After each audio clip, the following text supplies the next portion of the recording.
Rebecca Hale read the note twice, not because she didn't understand it, but because she wanted her hands to stop shaking before anyone noticed. "Leave now. They mean to ruin your father." 7 words. Ink pressed so hard it had nearly torn through the paper. Someone at this table was afraid of what she might do if she stayed. She folded it once, set it on top of her plate where every candlelit face could see it.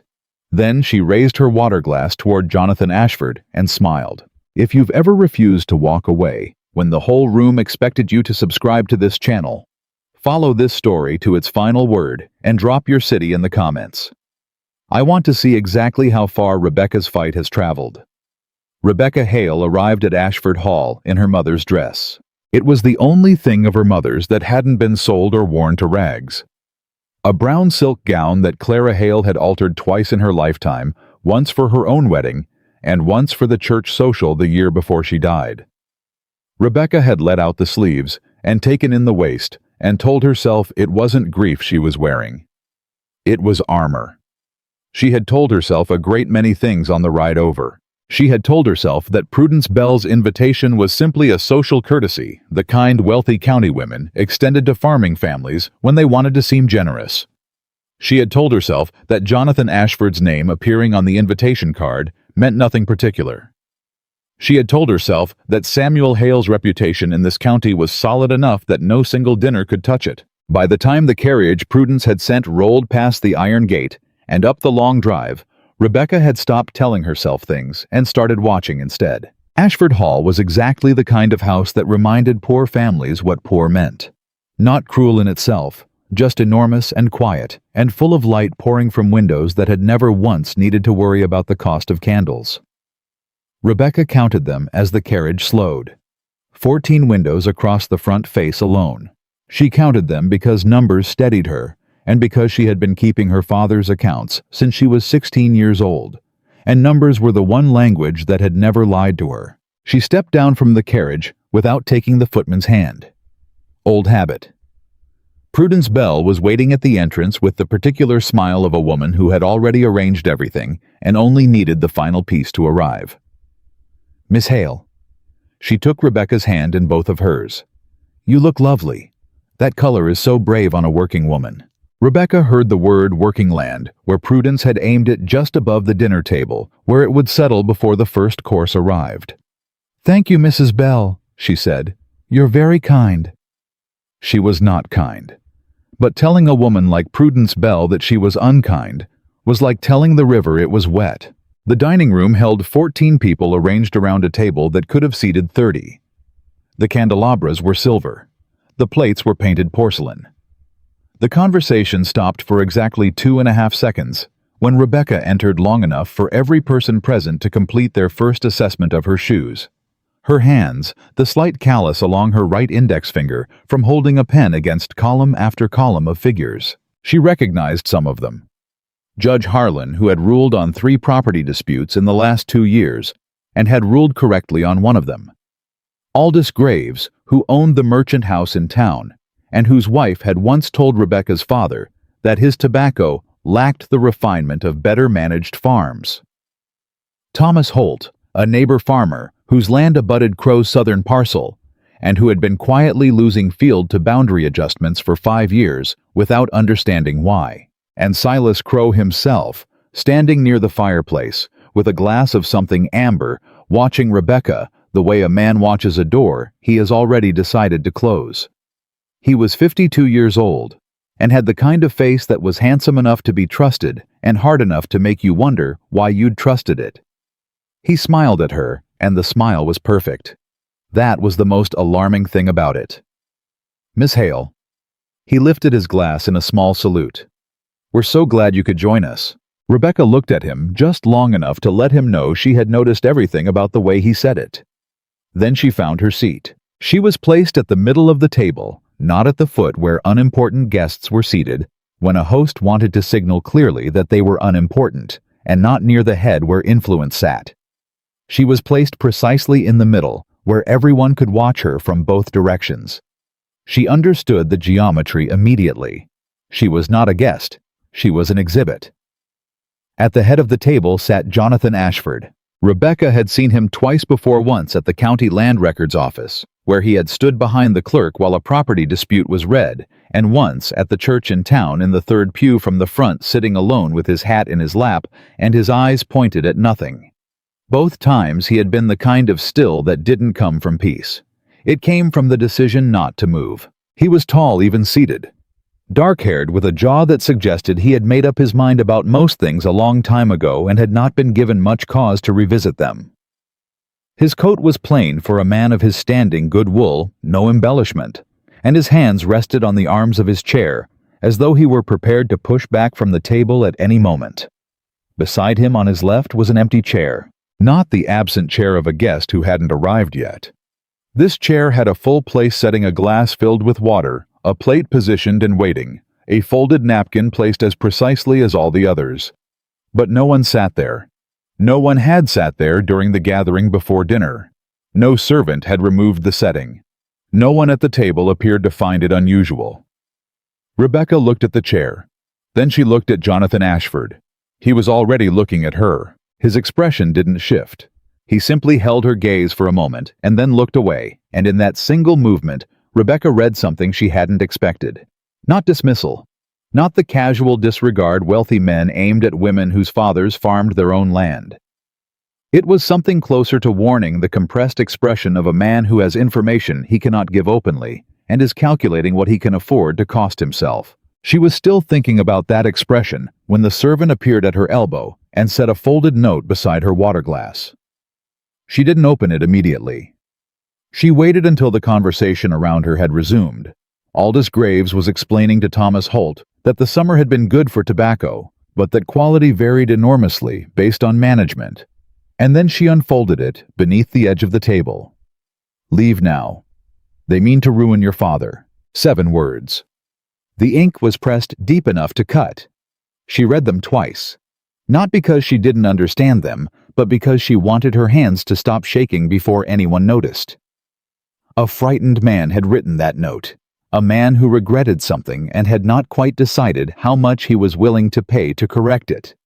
She looked at Jonathan Ashford. His eyes met hers across the table. "Leave," they said, as clearly as the note had said it. "There is still time. Stand up. Make an excuse. Go." Rebecca folded the note once. She placed it on top of her plate where every candle in the room could illuminate it, and every face at the table could see that she had received it and set it down and had not moved. Then she reached for her water glass. She drank slowly. And when she set the glass down, Silas Crow was already rising. "Friends," Crow said, lifting his wine with the unhurried ease of a man delivering a toast he had rehearsed, "there is an unpleasant matter before us this evening that genuine decency will no longer permit us to pretend we haven't noticed." The table shifted. Not dramatically, just the slight reorientation of bodies that happens when a room decides to watch something. Prudence Bell arranged her expression into practiced sympathy. Rebecca kept both hands flat on the table and waited. "Samuel Hale," Crow continued, "is a man this county has known for many years. A hard-working man, most would say. Plain in his habits, modest in his means." He paused.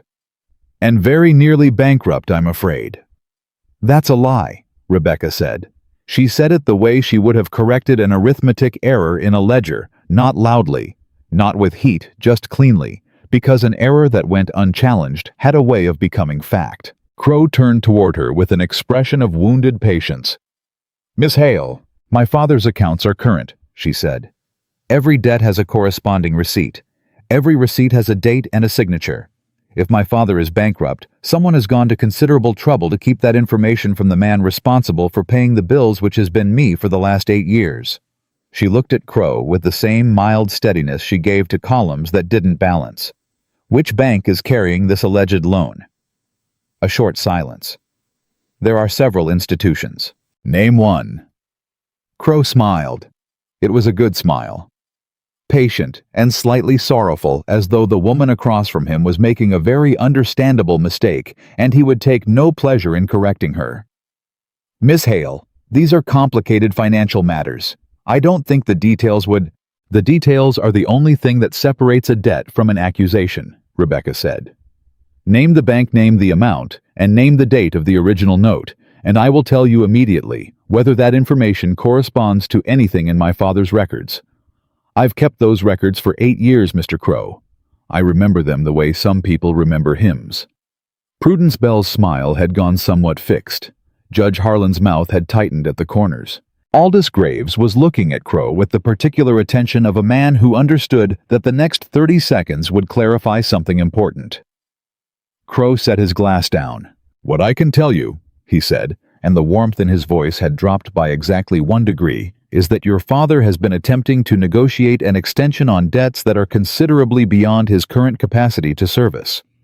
And I can tell you that several members of this county have been good enough to extend him considerable patience. And I can further tell you, he let this land carefully, that patience has limits, as does goodwill toward a family that does not appear to appreciate what has been extended to them. My father has received no correspondence about any debt from any creditor in the last 2 years, Rebecca said. No payment requests, no extension notices, no communications of any kind from a bank or lending institution. I handle that correspondence as well." She picked up her fork, set it down again. "So either these debts are generating no paperwork whatsoever, which would be unusual, or they don't exist, which would explain the paperwork quite neatly." "You seem very certain for a woman who keeps accounts on a tobacco farm," Crow said, and the pleasantness was almost entirely gone now. "I'm certain because numbers don't change to accommodate feelings," Rebecca said. "What I'm less certain about is why you've attempted to purchase our Riverside parcel 3 separate times in the past 4 years if the family that owns it is so thoroughly ruined. A bankrupt family can't negotiate a sale. They can only be foreclosed upon, and you seem very interested in selling to us rather than waiting." She tilted her head slightly. "What is it about that riverbank that requires our cooperation, Mr. Crow?" The room was very quiet. Thomas Holt, who farmed the land nearest to the northern river boundary, was looking at Crow with an expression that suggested a question had just formed in his mind that he wished had formed there 5 years earlier. Crow picked up his glass again. When he smiled this time, the smile was different, not wounded, not patient. Something below the warmth had surfaced briefly before he covered it. "Miss Hale," he said softly, "I speak as a friend of this county when I say that one word from me could close every merchant's door, every lending window, and every respectable social invitation to your family from this county to the next. You are a clever woman.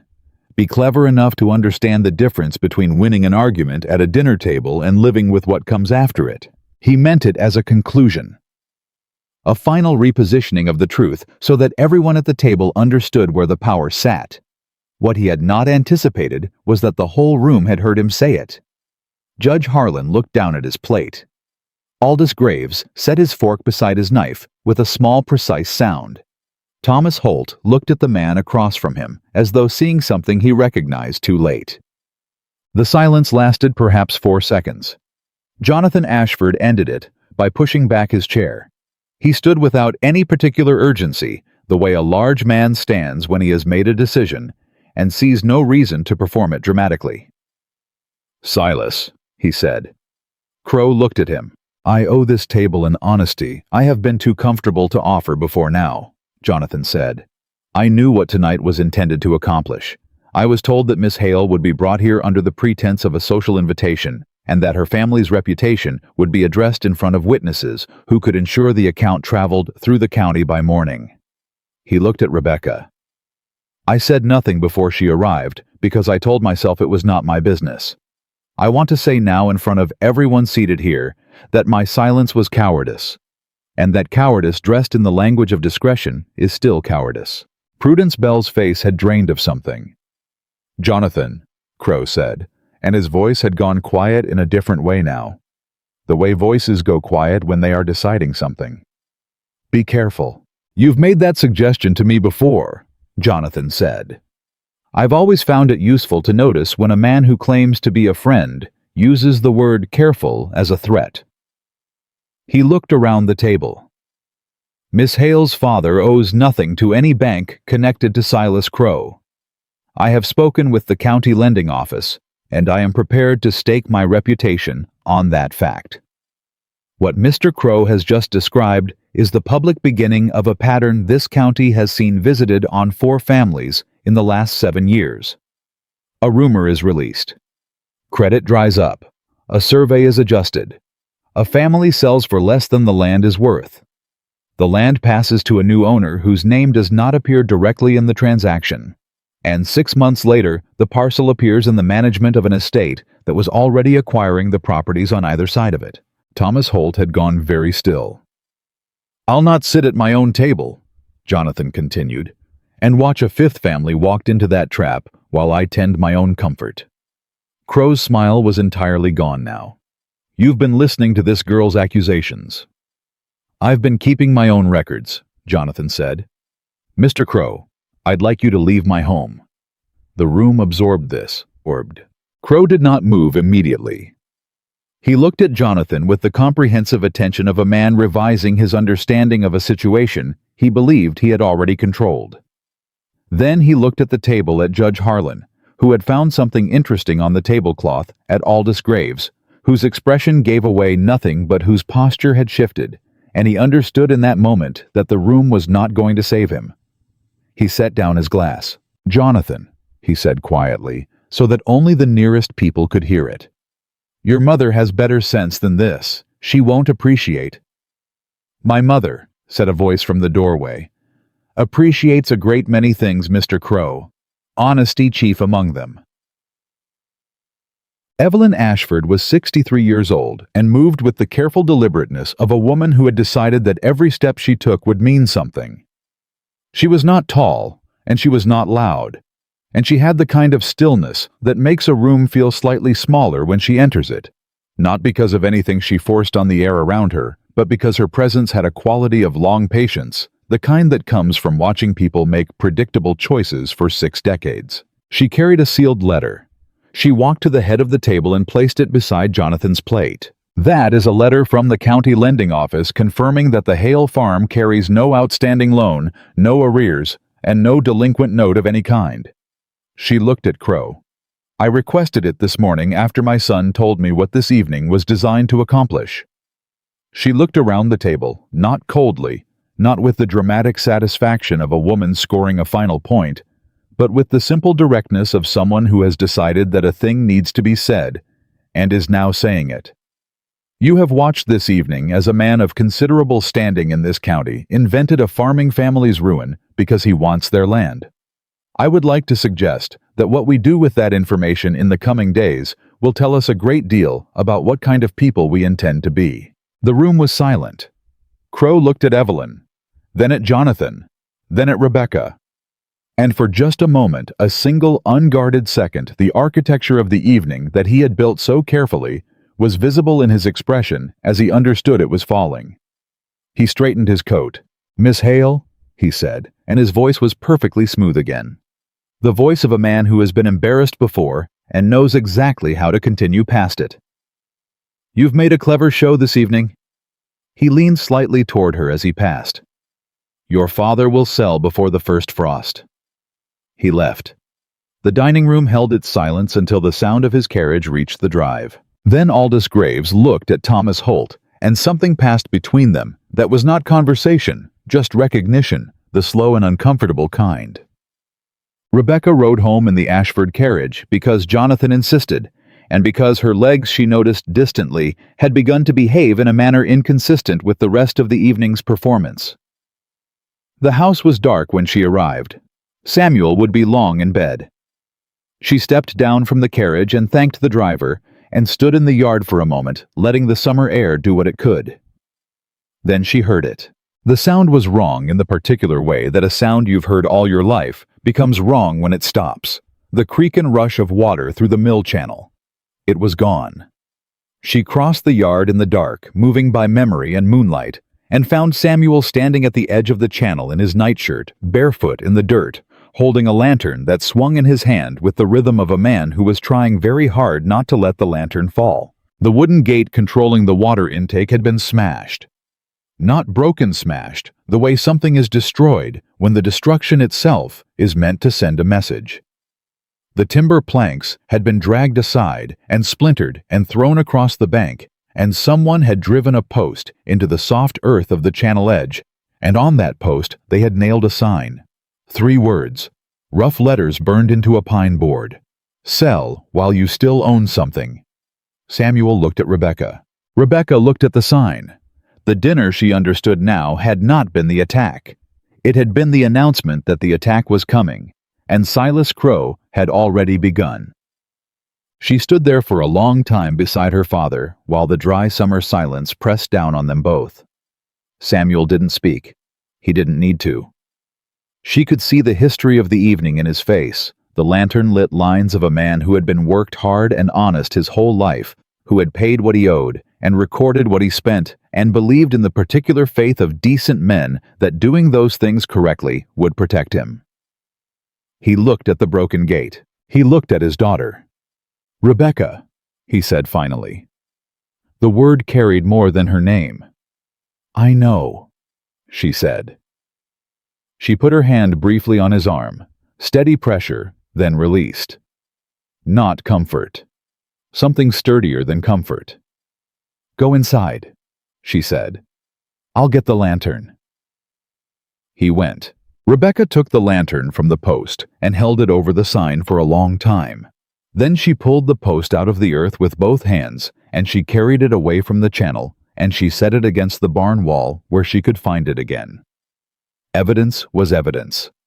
And Silas Crow had just made the first mistake that frightened men always made. He had put his threat in writing. Samuel Hale did not sleep that night. Rebecca knew, because she didn't sleep either, and every time she turned toward the window, she could see the thin line of lamplight under his door, steady and unmoving. The way a light looks when the person holding it has stopped pretending they're going to put it down. She was at the kitchen table before dawn with her father's account ledger open in front of her and a second book beside it, the one she kept for herself. The private record she had started at 16 after her mother died, and she realized that no one else in the family was going to write things down with the kind of precision that might one day matter in a court. Names, dates, amounts. The surveyor who had come to mark the eastern boundary 3 years ago and had measured from a stone she'd never seen before. The merchant who had abruptly shortened their credit line the previous spring without any explanation she could extract. The names of the 4 families she had heard mentioned over the years as men who'd sold land they hadn't wanted to sell. She wrote Crow's name at the top of a fresh page. Then she wrote, "He put his threat in writing." Then she wrote, "Find out why he needs the river." She was still writing when Samuel came into the kitchen. He looked at the books on the table. He looked at Rebecca.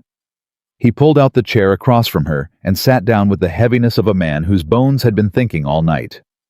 "You going to tell me what happened at that dinner?" he said. It wasn't exactly a question. She told him. All of it. The placement at the table. The empty chair beside Jonathan Ashford. The note. Crow's speech, her questions. Jonathan's intervention. Evelyn Ashford's letter from the lending office. She told it the way she recorded figures without decoration, because her father had never required decoration to feel the weight of something. When she finished, Samuel was quiet for a long time. Jonathan Ashford stood up, he said finally. He did. In his own house, with Crow sitting there. Yes. Samuel turned this over the way he turned hard soil, not quickly, but with the patient intention of a man who wanted to understand what was underneath. What do you make of that? I don't know yet, Rebecca said honestly. A man can stand up for the right reason or the wrong one. Standing up doesn't tell you which. Samuel nodded slowly.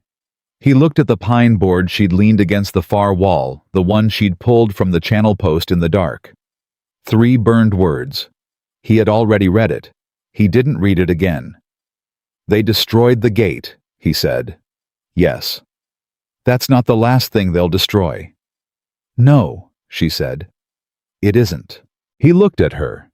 His face had the particular quality it got when he was deciding something, the same quality it had worn the morning after her mother's funeral, when he'd come to the breakfast table and started making a list instead of sitting in his chair staring at nothing.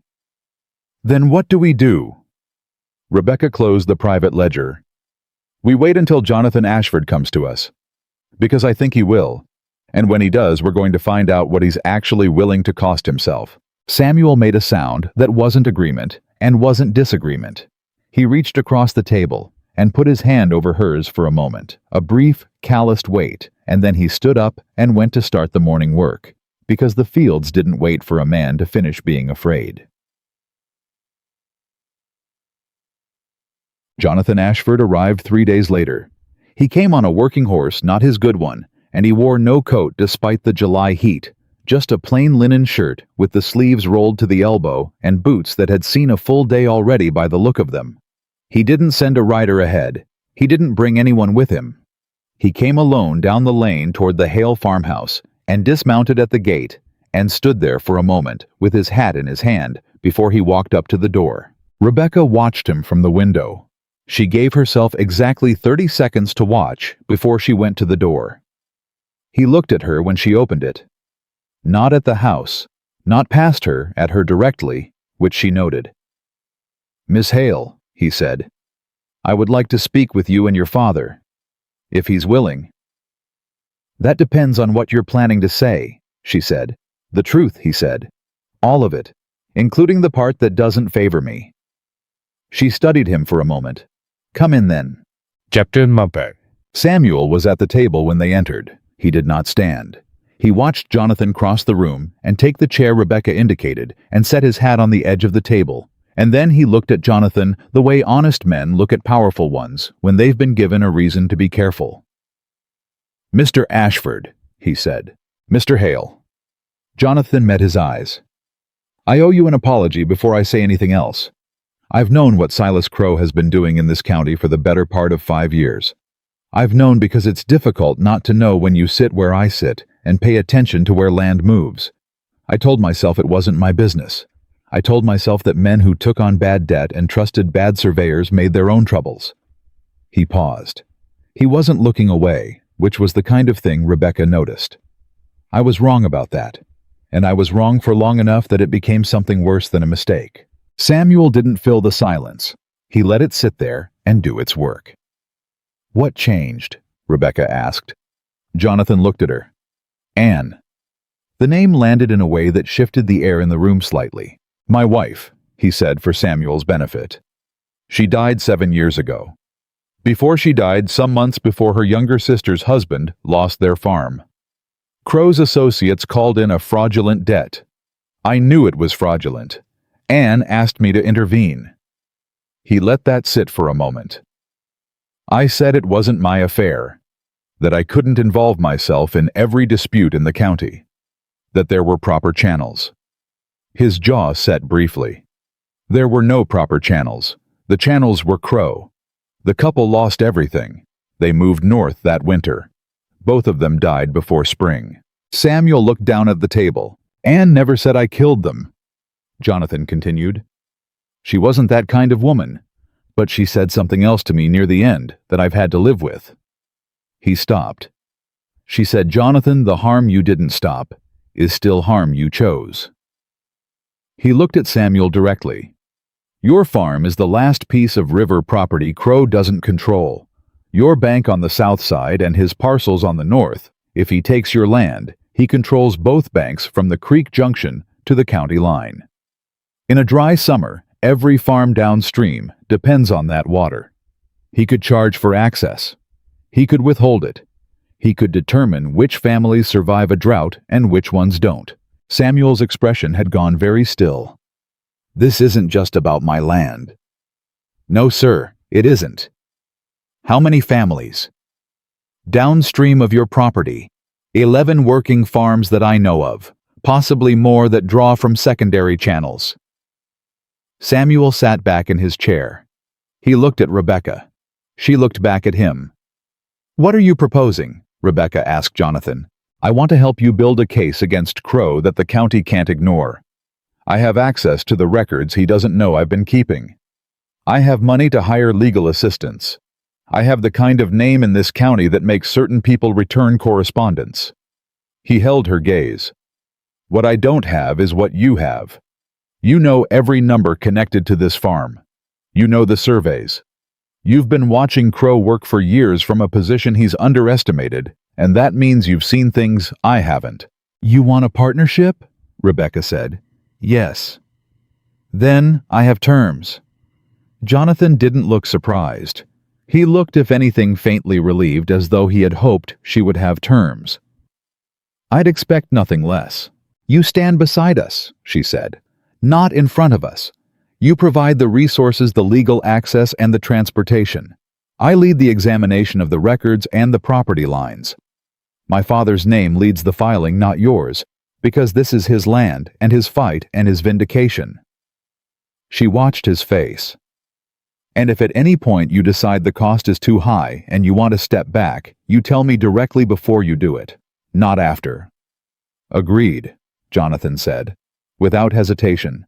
Rebecca looked at Samuel. Samuel looked at Jonathan for a long moment. The measuring look, the one that went past the coat and the money and the good horse and looked for whatever was underneath.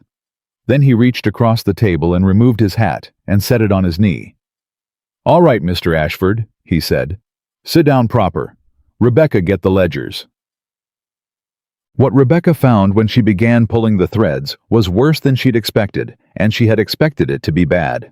The pattern was almost elegant in the way terrible things sometimes are.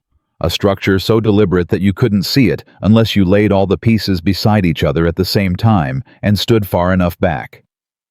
She and Jonathan spent 2 days at the kitchen table with the county records Jonathan's man had copied from the land office, and by the end of the second evening, she had the shape of it. 4 families. 4 farms. All of them with river frontage. All of them gone in the last 7 years. Their land passed through intermediary sales that shuffled the title twice before it landed in holdings that Crow managed without his name appearing directly. Every family had first appeared in the county gossip as troubled. A rumor here the husband drank. A rumor there the wife had been seen speaking with a man who wasn't her husband. Whispers about debts, about mismanagement, about pride, exceeding competence. The rumors didn't need to be believed completely. They only needed to make people hesitate before extending credit, before buying the family's crop at fair price, before defending them when the next blow came. Then the surveys moved. The same name on every adjusted document. Caleb Dunn, Rebecca said. Jonathan looked up from the paper he was reading. He's the county surveyor. He certified every one of these boundary adjustments. She put her finger on the name across 4 separate documents. The same handwriting, the same stamp, the same man. I know Caleb Dunn, Jonathan said slowly. He's not a wealthy man, Rebecca said. These surveys didn't make him wealthy, which means Crow didn't pay him enough to get rich, and that means Crow didn't pay him. He threatened him. She sat back. What does Crow know about Caleb Dunn? Jonathan was quiet for a moment. There was a story. Some years back, Caleb's brother got into a fight at a tavern. A man died. The sheriff at the time, Crow's man, ruled it an accident. He looked at the papers. If Crow owns that story, he owns Caleb. Then Caleb's a witness, Rebecca said. Not a criminal. He's a man who was trapped, and he's been living inside that trap long enough that he might not see the door anymore. She began gathering the papers into order. We need to talk to him. He won't want to talk. No, she agreed. But he's been carrying this alone for a long time. Men who carry things alone for too long are tired, and tired men make different calculations than frightened ones. They rode out to Caleb Dunn's place the next morning, just the 2 of them on working horses with no particular announcement made. Jonathan had offered to bring a second rider. Rebecca had said no. Arriving in numbers told a frightened man he was surrounded. Arriving in pairs told him he was being visited. The house needed work.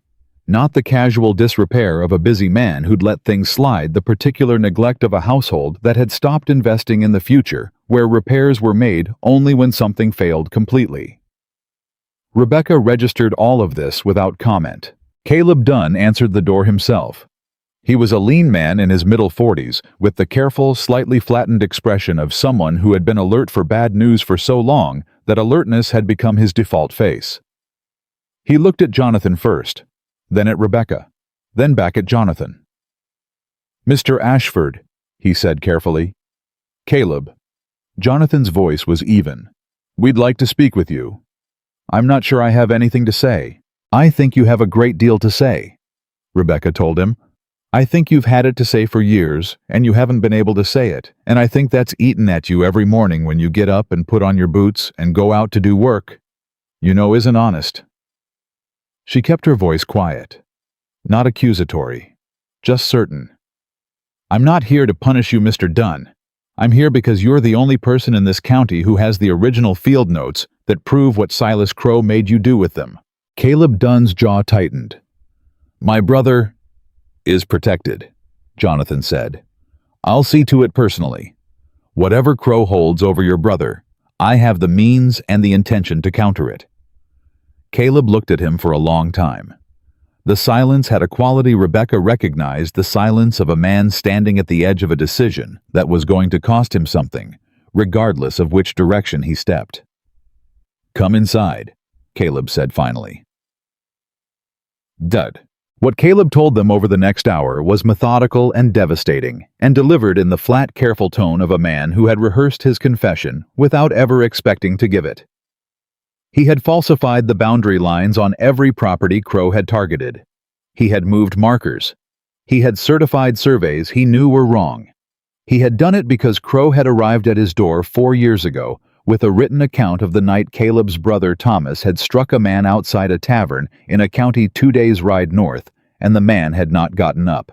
Crowe had the account. He had a witness. He had or claimed to have enough to see Thomas Dunn hanged. And I believed him, Caleb said. He looked at his hands on the table.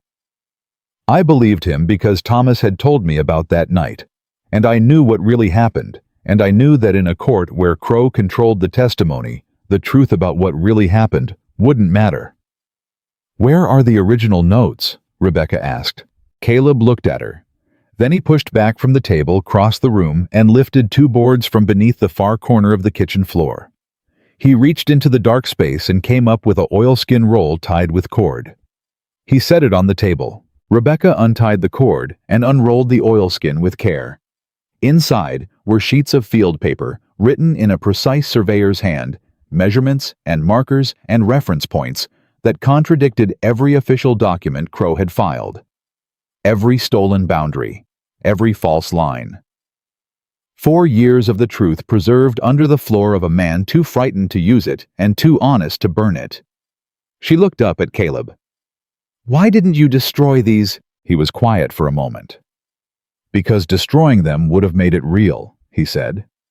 Keeping them, I told myself it was still possible to fix it someday. I know that's a coward's answer. It's a human one, Rebecca said. And she meant it. She rolled the papers carefully. She tied the cord. She held the roll in her hands and felt the weight of it, not just paper, not just measurements. 4 families, 11 downstream farms, her father's gate smashed in the dark. Mr. Dunn, she said, will you stand beside this evidence in public? Caleb looked at his hands, at the floor where the boards were still displaced, at Jonathan, who gave him nothing. Not pressure, not promises beyond what had already been promised. Just the straight-backed attention of a man who understood what he was asking. My children are in the next room, Caleb said. I know, Rebecca said. If I do this, you teach them, she said quietly, that the thing under your floor matters, that you kept it because some part of you always knew it was going to have to count for something someday. She let that land. They're going to be old enough to know what their father did, regardless of what you choose now, Mr. Dunn. The only thing you can decide is which part of what you did they learn to carry. Caleb Dunn put both hands flat on the table. He breathed. I'll stand, he said. Rebecca believed the documents were enough. That was her mistake, and she would recognize it clearly later, not with the self-recrimination of someone who couldn't afford to be wrong, but with the practical acknowledgement of a woman who needed to understand exactly where her own thinking had failed, so she could revise it and keep moving. She told Jonathan they should take the evidence to the county court immediately, file the papers, present Caleb's testimony, Force the matter into the open before Crow could react. Jonathan said, "He controls the judge."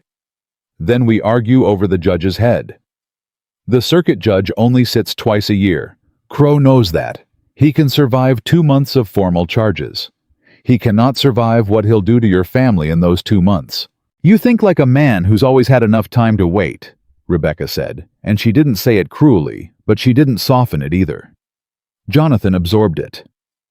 "Maybe. I also think like a man who's watched Crow operate for 5 years. He doesn't fight in courts. He fights before courts become possible. If he knows papers are being filed, he doesn't argue against the papers. He makes the people filing them too desperate to continue."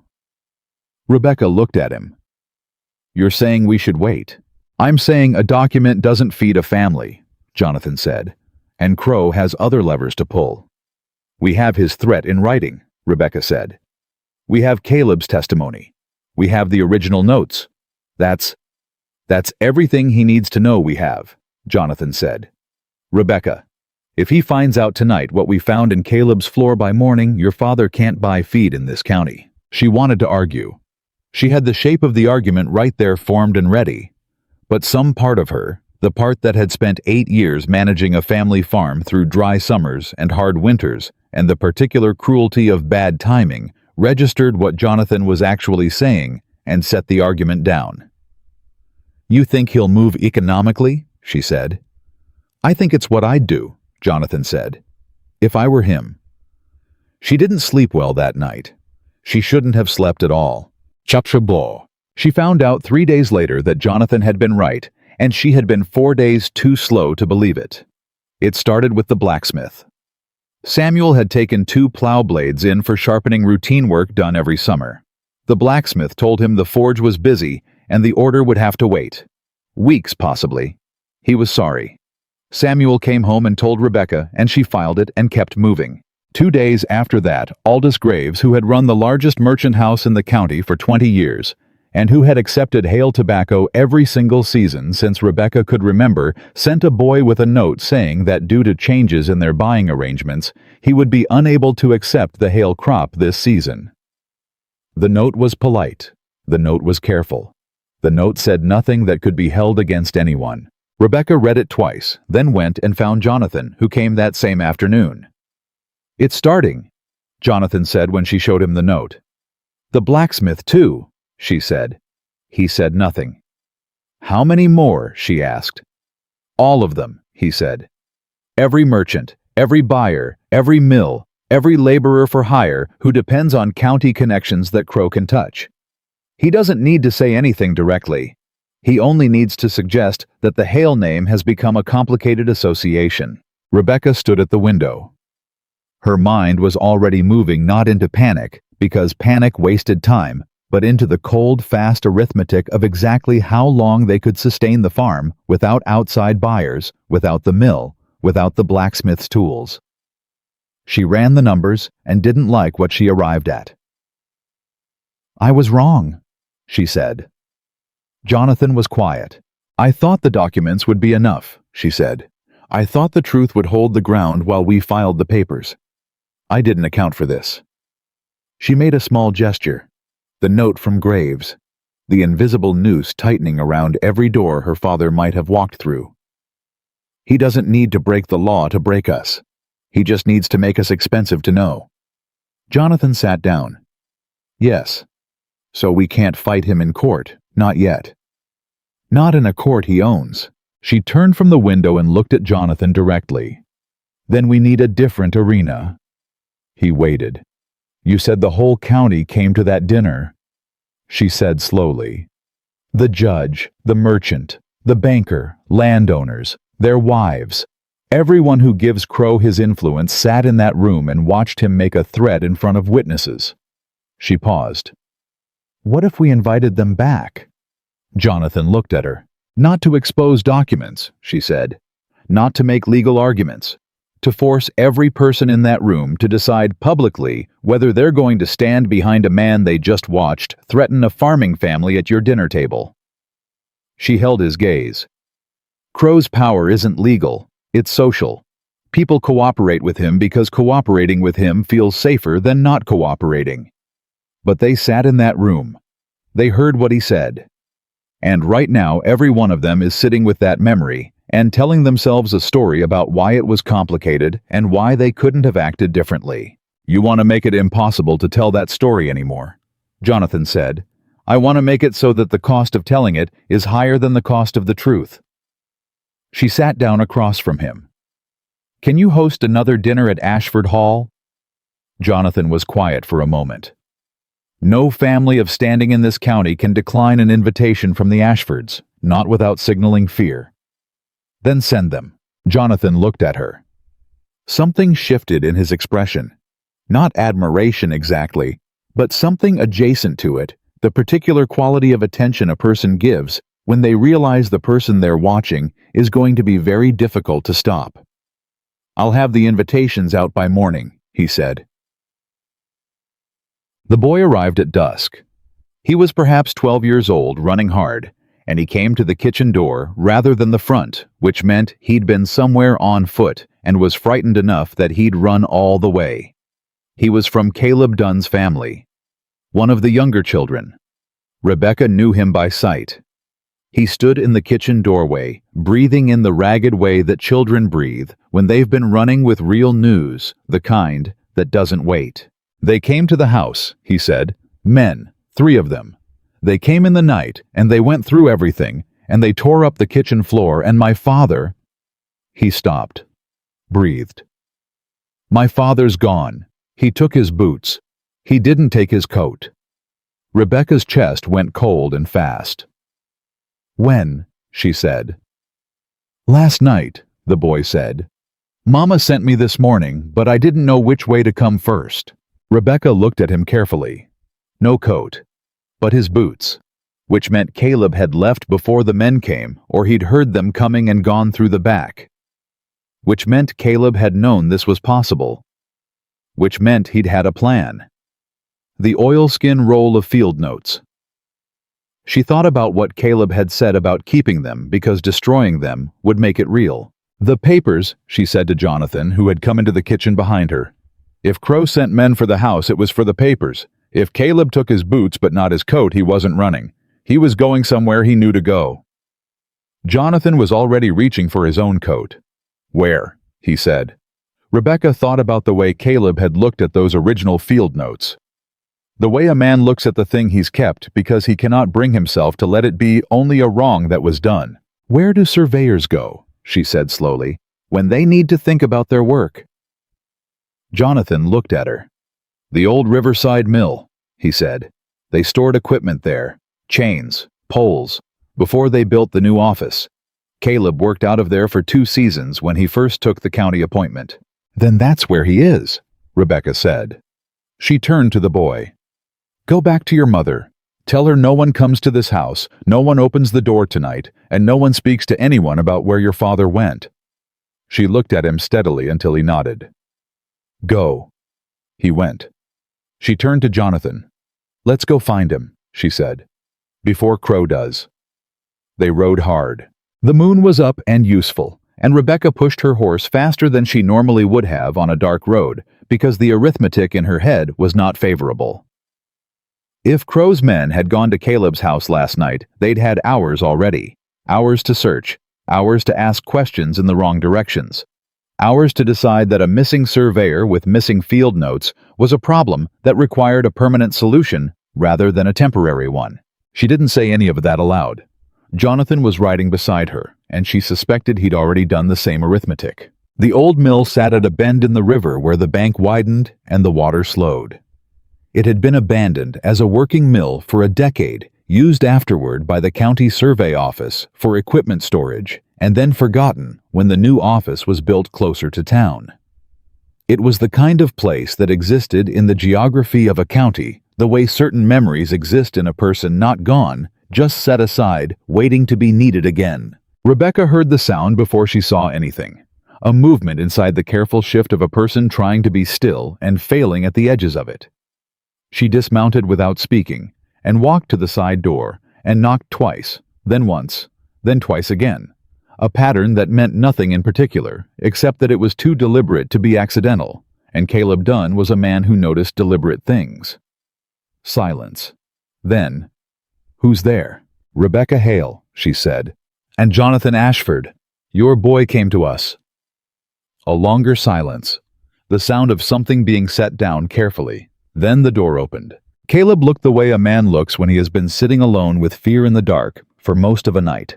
Not broken, not hysterical, but stripped down to something essential and exhausted. He had mud on his boots to the knee. He was holding the oilskin roll against his chest with both arms, the way a man holds something he has decided he is not going to let go of, regardless of what happens next. "They came," he said. "We know," Rebecca said. "Your son told us. Is your family safe?" "I sent Martha to her sister's before I left. I heard them on the road, 2 horses moving slow, the way men move when they don't want to make noise, and I went out the back with the notes and kept moving." He looked at Jonathan. "They'll know I ran." "They already knew you had the notes," Jonathan said. "They went to your house because Crow knows we found them, which means someone told him." Rebecca looked at Jonathan. She hadn't said that part aloud on the ride over, and she could see from his expression that he hadn't meant to say it now, but it was true, and it was in the room, and there was no use pretending otherwise. "Who?" she said. Jonathan was quiet for a moment. "I don't know. Someone at the lending office, possibly. Someone who saw us with the county records. It doesn't matter who right now. What matters is that we can't wait anymore." "I've been saying that," Rebecca said. "You've been right," he said. No qualification, no reframing. Just the acknowledgement, plain and direct. She looked at Caleb. "Mr. Dunn, I need to ask you something, and I need you to answer it honestly." "I've been honest with you." "I know. I need you to be honest about something harder." She met his eyes. "Are you willing to stand in public with those notes?" Not in front of a judge Crow controls. In front of the same people who were at that first dinner. In front of merchants and landowners, and the men whose silence has been what Crow depends on. Caleb looked down at the oilskin. At his own arms around it.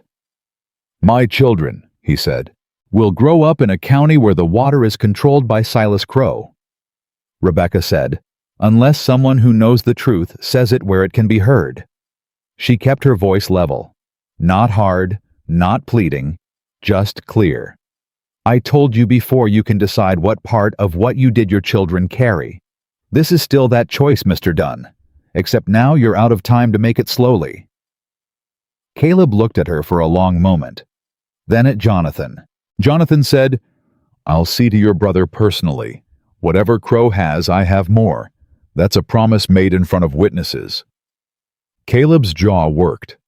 Something behind his eyes shifted, not resolution exactly, but the thing that comes just before it, when a person stops calculating and starts moving.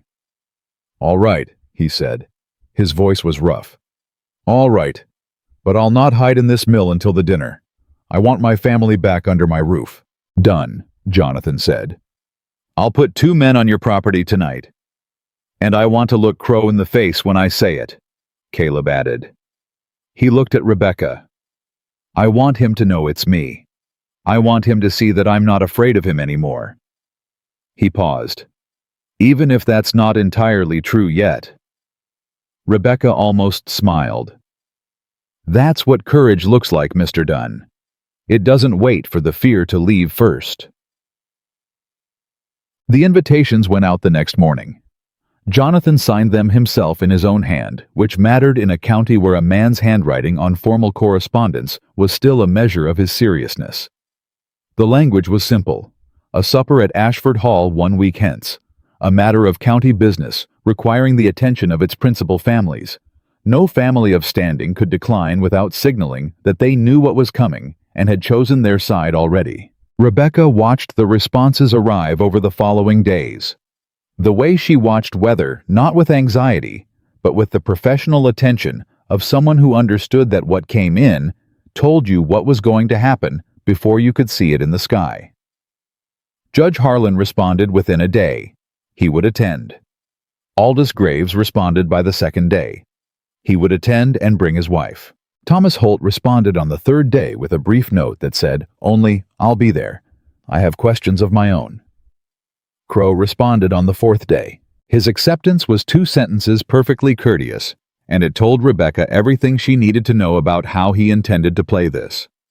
He was coming because staying away conceded territory he wasn't ready to concede. He was coming because he believed he still had moves available to him. He was coming because Silas Crow was a man who had never yet walked into a room he couldn't control, and he saw no reason to believe this room would be different. He didn't know about Caleb. That was his mistake. The one Rebecca had been careful to protect. Hubed. 3 nights before the dinner, Jonathan came to the Hale farm in the late afternoon with no particular agenda, no papers, no records, nothing requiring a decision. Rebecca was at the kitchen table, and Samuel was in the field, and Jonathan stood in the doorway for a moment before she waved him in. He sat across from her. He didn't immediately speak, which she had learned was his habit when something was on his mind that he hadn't decided how to phrase. She waited. "I want to ask you something," he said finally. "Then ask it." "At the dinner." He turned his hat in his hands once. "I'd like you to sit beside me." Rebecca set down her pen. "Not as a guest placed in a convenient chair," he said. "Beside me, where—" He stopped. "There's been a chair beside me for 7 years that no one has been permitted to use. I'd like you to use it, not because the seat needs filling, because I think the people in that room need to see that I'm standing with you, fully, not as a neighbor offering assistance, but as—" He stopped again.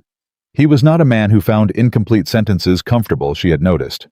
"As what, Mr. Ashford?" she said. He looked at her. "As a man who has recognized something he should not walk away from." Rebecca was quiet for a moment. The kitchen held the sounds of a summer evening. Insects, a horse shifting in the barn, the faint creak of the house settling. "That chair," she said carefully, "has meant something specific for 7 years. I know. I won't sit there as a replacement for your wife." "I'm not asking you to. You need to be clearer than that," she said, "because the people in that room are going to see exactly what you intend them to see, and I need to know that what they see is the truth and not a useful arrangement." Jonathan set his hat on the table. He looked at her with the direct, undeflected attention that she had come to recognize as his version of complete honesty. "Anne was a good woman who deserved better from me than she received. I have spent 7 years keeping her chair cold, because I believed I owed her that. I have come to understand slowly, and not without difficulty, that what I owed her was not a cold chair. What I owed her was to become the man she asked me to be before she died." He paused. "You are not Anne. You have never been Anne. You are Rebecca Hale, who keeps her father's accounts and pulls fence posts out of the ground in the dark and argues with me correctly when I am thinking like a frightened rich man." His voice didn't change in temperature. "I am asking you to sit beside me because I want to, not because the seat needs filling." Rebecca looked at him for a long time.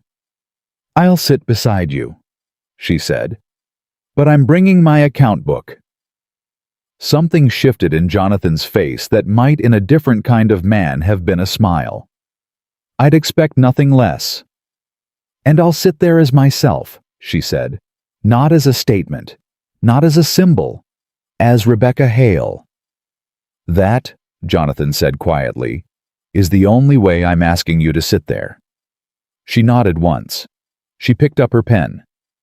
Jonathan picked up his hat.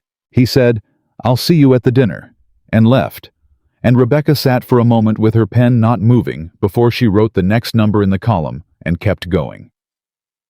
The night of the dinner arrived with the particular weight that important nights carry. Not dramatic, not heralded, just present in a way that ordinary evenings aren't. Rebecca dressed in the brown silk again. She didn't have another choice, and she had decided that wearing it a second time to the same room was not a statement of poverty, but of consistency. She was the same woman who had been here before. She had not changed to accommodate anyone's expectations. Samuel drove her into their own wagon. Not the Ashford carriage. Their wagon with the cracked sideboard they hadn't had repaired yet because the blacksmith was still refusing their business. Samuel wore his good coat and his hat, and he sat straight on the seat the whole way without saying much. And when they turned up the Ashford Drive, he looked at his daughter once and said, "You ready?" "Yes," she said. He nodded. "Then let's go finish this." The dining room held more people than the first dinner. Jonathan had invited everyone from the original evening and added 6 more farmers who held land downstream of the Hale property, men who had quietly lost acreage to shifting surveys over the years and hadn't been able to name what had happened to them. People who had reason to listen carefully if the right information was placed in front of them. Rebecca entered on Samuel's arm. She felt the room's attention shift toward her, and she met it without flinching and without performing. She had learned in 8 years of managing a household that required her authority to be legible to men who hadn't expected a woman to have any, that the way to handle a room's attention was simply to not be surprised by it. She went to Jonathan's end of the table. The empty chair was still there, but something had changed about it. Anne's place setting the plate, the glass, the folded napkin that had been maintained like a memorial for 7 years had been cleared. The chair remained, but it was simply a chair now, an invitation rather than a shrine. Jonathan stood when she approached. He pulled the chair back himself. Rebecca set her account book on the table beside the plate. Her own statement, her own identity, exactly as she'd said she would, and she sat down. Jonathan sat beside her. No announcement, no performance. Just 2 people seated beside each other at the head of a table, and everyone in the room who understood anything understood what it meant. Across the table, Silas Crowe watched. His expression gave away nothing, but he had noticed. Rebecca could see it in the slight stillness that passed through him, the brief recalculation behind his eyes. He had expected to find Jonathan performing a careful neutrality. He had not expected this. Good, Rebecca thought. Crowe made his move before the 3rd course. He had been building toward it all evening, complimenting the food, speaking warmly with Judge Harlan, directing a series of small remarks at the downstream farmers about the reliability of county surveys and the importance of accurate record-keeping. Softening the ground, setting up the argument he planned to make before anyone else could make a different one. When he rose, Rebecca recognized the performance from the first dinner. Same posture, same weight on the glass, same opening cadence. "Friends," Crowe began, "I am a man who believes in plainness, so I'll say plainly that the events of recent weeks have created a good deal of unnecessary anxiety in this county, and I think the source of that anxiety is sitting at this table tonight." He looked at Rebecca. "Miss Hale has made a series of accusations against my business practices that are both hurtful and unfounded." His voice was measured, sorrowful. "I understand that a young woman in difficult circumstances may look for explanations elsewhere for what is simply the hardship common to small farming operations. I bear her no ill will, but I cannot permit—" "Mr. Crowe," Rebecca said. He stopped. She didn't raise her voice. She simply spoke into the pause with the clarity of a woman who had been waiting for exactly this moment and had no interest in waiting any longer. "I have not made accusations. I have examined documents." She reached into her account book and removed the first of the papers she had carried in beside her plate. "This is the official survey of the Henderson property filed with the county land office 6 years ago. This is Caleb Dunn's original field notes for the same property measured 2 weeks before the official filing." She placed them side by side on the table and slid them toward the center where the candlelight could reach them. "The river boundary moves 47 feet between the original notes and the official filing. 47 feet. That is not a measurement error, Mr. Crowe. That is a decision." The room was very still. Crowe looked at the papers. "Survey records are technical documents that require—" "Thomas Holt," Rebecca said, and looked at the farmer 3 seats to her left. "Your south boundary with the Crowe-managed parcel. When was the last time you walked it yourself?" Holt looked at her, then at the papers. 4 years, maybe." "Have you noticed your field running smaller?" A pause.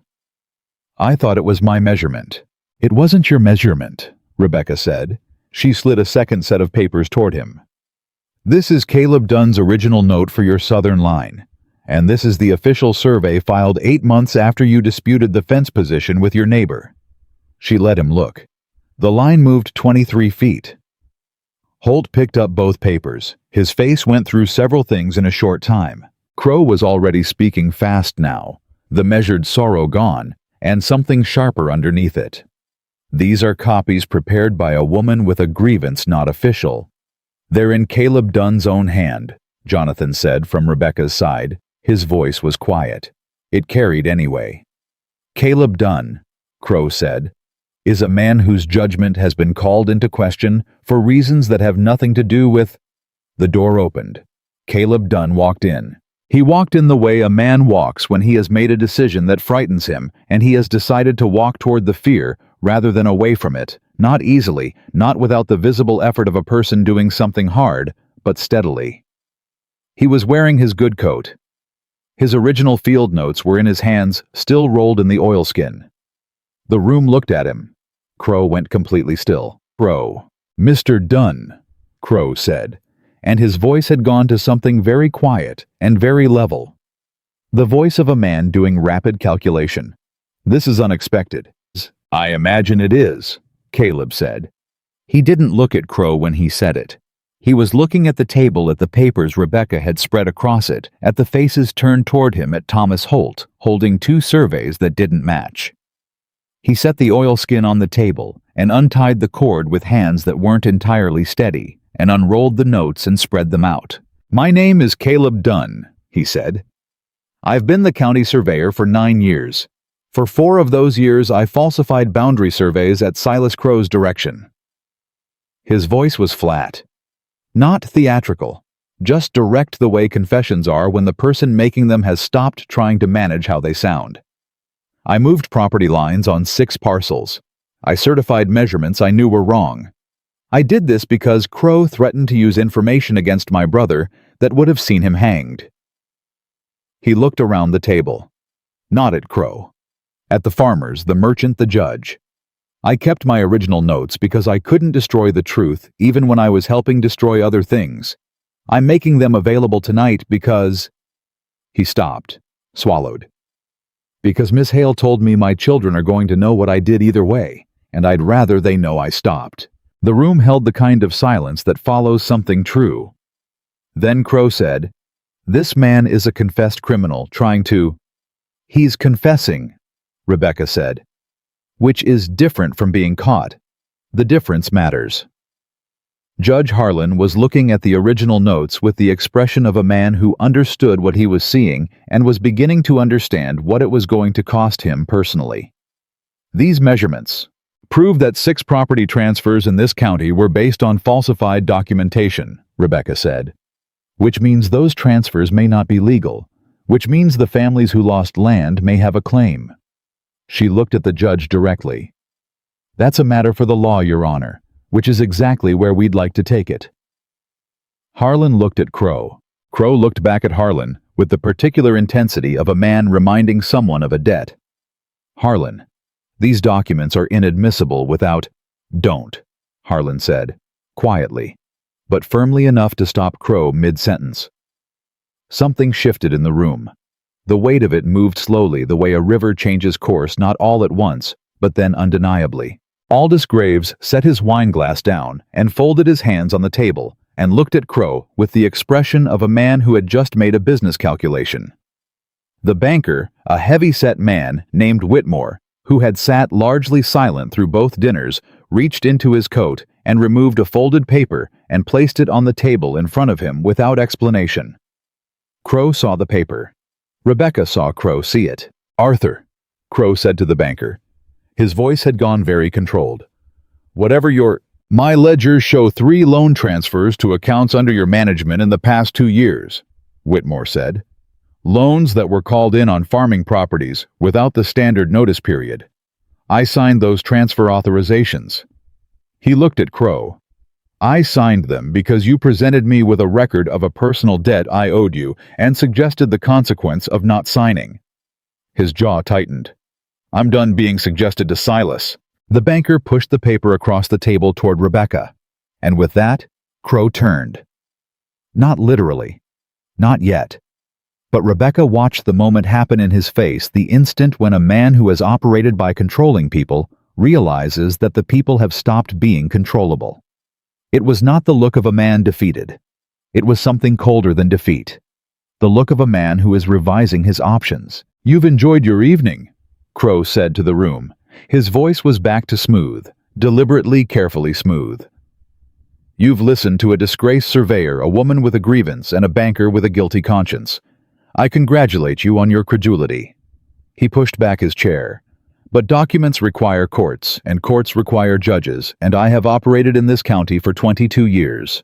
He looked at Rebecca last, and his eyes were flat and certain. "Enjoy tonight, Miss Hale. Enjoy it as long as it lasts." He left, not running. Walking. The walk of a man who intends to be seen walking, not fleeing. Rebecca watched him go. Jonathan said quietly beside her, "He's not running to leave the county." "No," she said. "He's not." "Then where is he going?" She thought about what Crow had said at the first dinner. She thought about the pattern of his behavior across 7 years, not the behavior of a man who quit when the odds changed, but the behavior of a man who escalated when he felt the control slipping. Who moved from rumor to economic pressure to destroyed water gates, because each step was a response to the resistance he hadn't anticipated. Who had sent men to Caleb's house, not to run him off, but to destroy the evidence. "He's going to come back tonight," she said, "and he's not coming back for me." She turned to Jonathan. "He's coming back for the evidence." The guests had barely cleared the drive when Jonathan had his stable hands move every horse to the south pasture and his household staff relocate Evelyn to the east bedroom on the upper floor, away from the record room, and away from the windows that faced the main drive. Rebecca organized this without being asked. She simply looked at the house, the way she looked at the farm, when weather was coming, and started making the decisions that needed to be made. The record room held the copies of the surveys, the banker's testimony, Caleb's original notes. Rebecca moved them herself, wrapped in the oilskin, to a secondary room off the kitchen that had no exterior window and only one door. She left dummy papers on the record room shelves. Old correspondence, household accounts, nothing that mattered, because if Crow came for the evidence, she wanted him looking in the wrong place long enough for the rest to work. Samuel had ridden ahead to send a man for the sheriff. It was a ride of 2 hours in the dark, and Rebecca had no confidence the sheriff would arrive in time, but she sent him anyway, because the right thing to do was the right thing to do, regardless of whether it arrived in time to be useful. Jonathan found her in the kitchen doorway. "You should go," he said. "You and Caleb both. Take the notes and go back to your farm." "This isn't—" "Don't," she said. "Rebecca, I spent 8 years protecting my father's land from men who thought a woman keeping accounts wasn't a real threat," she said. "I am not going to be sent home now because the same kind of man might come back angry." She met his eyes. "This is my fight. You stepped into it. I'm grateful. But you don't get to finish it without me." Jonathan looked at her for a moment. Then he looked away. "I know better than to argue with you about this." "Yes," she said. "You do." Caleb was in the kitchen with the notes. He had refused to leave as well on the grounds that if he ran every time things got dangerous, he would spend the rest of his life running. Rebecca had told him that was sound reasoning. The wait was 3 hours. They came at midnight. She heard the horses first. 2 of them, then a third approaching from the south road, rather than the drive, which meant they weren't trying to be official. They were trying to be quiet. Rebecca was at the kitchen window, and she heard Jonathan move in the room behind her, and she said without turning, "3 horses, south approach." "I heard," he said. "Crow will come for the record room. His men will go for the stables." "To stop anyone riding for help," Jonathan said. "The horses are already moved. Let them find an empty stable." She turned to Caleb. "Take the notes out the kitchen door and go to the old root cellar by the garden wall. Don't come out for any reason until Samuel's man or the sheriff comes to you." "And if they don't come," Caleb said. "They'll come," she said. Caleb looked at the oilskin in his hands. "What if—" "Mr. Dunn." Rebecca looked at him steadily. You have already done the hard thing. Go protect the evidence. That's the only thing left for you to do tonight." He went. Rebecca turned to the room. Jonathan was already moving to the front of the house, and she followed him because she wasn't going to stand in a kitchen while the rest of it happened outside. The yard was dark. She could hear the men at the stables, the muffled cursing when they found no horses. She could hear movement along the east wall toward the record room window. Then she heard Crow's voice from the far side of the yard. "Jonathan." He said it conversationally, calmly, the voice of a man who had rehearsed this. "This is over. Give me the papers and I'll be gone, and we'll call the rest a misunderstanding. Your family name doesn't need this attached to it." Jonathan stood in the yard and said nothing. "Jonathan." Harder now. "I've known your family for 20 years. Don't make this ugly." "It's been ugly for years," Jonathan said. "I was just comfortable enough not to notice." A pause. Then the shot came from Crow's direction. Not aimed carefully, Rebecca understood, even as it happened. Not a marksman's shot. A frightened man's shot. The shot of someone who had just realized he had no more moves and was reaching for the only thing left. It struck Jonathan in the left side, and he went down on one knee. Rebecca was moving before she finished understanding what had happened. She reached Jonathan and got her hand against his side pressure and felt the warmth of blood through his shirt, and he grabbed her wrist and said, "I'm all right, go." "I'm not going," she said. "Rebecca, you are not allowed to die in this yard," she said, and her voice came out with a steadiness that surprised even her. "Do you understand me? Not tonight. Not after all of this. After all." She heard shouting from the far side of the property. Samuel's rider had reached someone, or the sound of the shot had traveled, because there were new voices coming from the road. Jonathan's men from the stables were moving across the yard. Crow was shouting something at his own men. Then she heard Samuel's voice from the direction of the East Bridge, loud and absolutely certain, the voice of a man who had spent his whole life working land he owned and was not remotely afraid of the dark, or the noise, or Silas Crow. "Bridge is blocked," Samuel called out. "Sheriff's men are on the road. You got nowhere to go, Crow." A silence. A very long silence. Then the sound of a man dropping something, a weapon by the weight of it hitting the ground, and the voices of Jonathan's workers converging, and then the voice of a deputy. Rebecca didn't recognize calling out instructions in the flat professional tone that men use when they are doing their job, and the situation has resolved enough to let them do it. Crow was taken. Jonathan was on one knee in the yard, with Rebecca's hand against his side and her other hand on his arm, holding pressure, and he was breathing in the deliberate, careful way of a person in pain, deciding not to make it worse. "Still with me," she said. "Still here," he said. "Good." She didn't let go of her grip. "Because you still owe me something." He looked at her through the dark. "You said something to me when you thought you were dying," she said. "About what you thought about when you heard the shot. I'm going to need you to still mean it when you're standing." Jonathan was quiet for a moment. She could feel his breathing against her hands steadying. "I'll still mean it," he said. "Then stay alive long enough to prove it," she said. And she held on until the men with the lanterns came. The doctor came before dawn. His name was Elias Marsh, a lean, unhurried man of 60 who had been practicing medicine in the county since before Jonathan was born, and who had the particular manner of someone who had seen enough emergencies to know which ones required alarm and which ones required steadiness. He examined the wound in the kitchen of Ashford Hall by lamplight while Rebecca held the lamp, and Samuel stood in the doorway with his arms crossed, and Evelyn sat in the chair nearest the door with her hands folded and her eyes very alert. "Through and through," Marsh said, finally straightening. "Nothing vital struck. He'll have fever for a few days, and he'll need to stay still for longer than he'll want to, but he'll mend." Rebecca let out a breath she had been holding since the yard. She set the lamp down on the table and pressed both hands flat against the surface for a moment, just for the grounding of it, before she straightened and turned to Evelyn.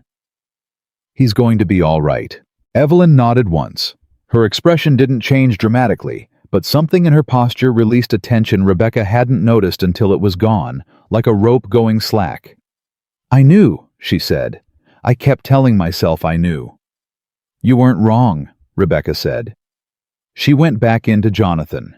He was lying on the narrow bed in the room off the kitchen, moved there from the yard by his own insistence, and Samuel's assistance, refusing to be carried when he could walk with support. His color was poor, and his breathing was deliberate in the way of a man managing pain through concentration. But his eyes were clear when Rebecca came in and stood beside the bed. "The sheriff has Crow," she said. "His men are in custody. Caleb's notes are intact. Your house is standing." Jonathan looked at her. "And you?" "I'm standing too." "I noticed." He said it quietly. "You didn't leave." "I told you I wouldn't." "I know." He was quiet for a moment. "I'm glad you didn't." Rebecca sat down of the chair beside the bed. Not because she was going to stay long, she had things to do, and they wouldn't wait, but because he had been shot in a yard defending something they had built together, and she wasn't willing to walk out the door without sitting beside him for a few minutes while he was still the color of old ash. "Rest," she said. "I'll be back." "Rebecca." She looked at him. "I meant what I said." His voice was lower now, roughened by the night's cost. "In the yard. Before you made me promise to stay alive." She looked at him steadily. "I know you meant it." "Then you know what I'm going to ask you when I'm standing." "I know," she said. "And when you're standing, you can ask it." She stood. She left him to sleep. Silas Crow's hearing before the circuit court was set for the 3rd week of August. In the weeks between the night of the fire and the day the court convened, the county moved through several stages of revision. Not dramatic stages. Not the kind of public reckoning that looks the way reckonings look in stories with speeches and tears and clear demarcations between before and after. The real kind, which is slower and quieter and more uncomfortable, and which involves a great many people privately reconsidering the versions of events they had been telling themselves. Aldous Graves reopened his merchant accounts to the Hale family with a note that said only with apologies for the delay in this season's arrangements. He said nothing about the delay's cause, which Rebecca found both typical and predictable.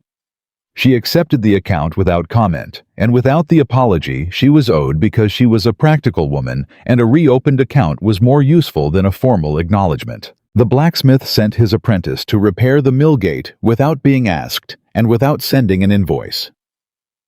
Rebecca paid him the full rate anyway because she had no interest in obligations she hadn't chosen. Prudence Bell came to the Hale farm on a Tuesday morning with a jar of preserved peaches and an expression of carefully assembled contrition.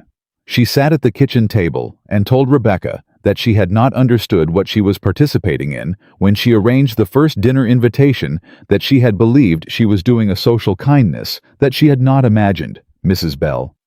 Rebecca said. Prudence stopped. "I appreciate you coming," Rebecca said. "I do.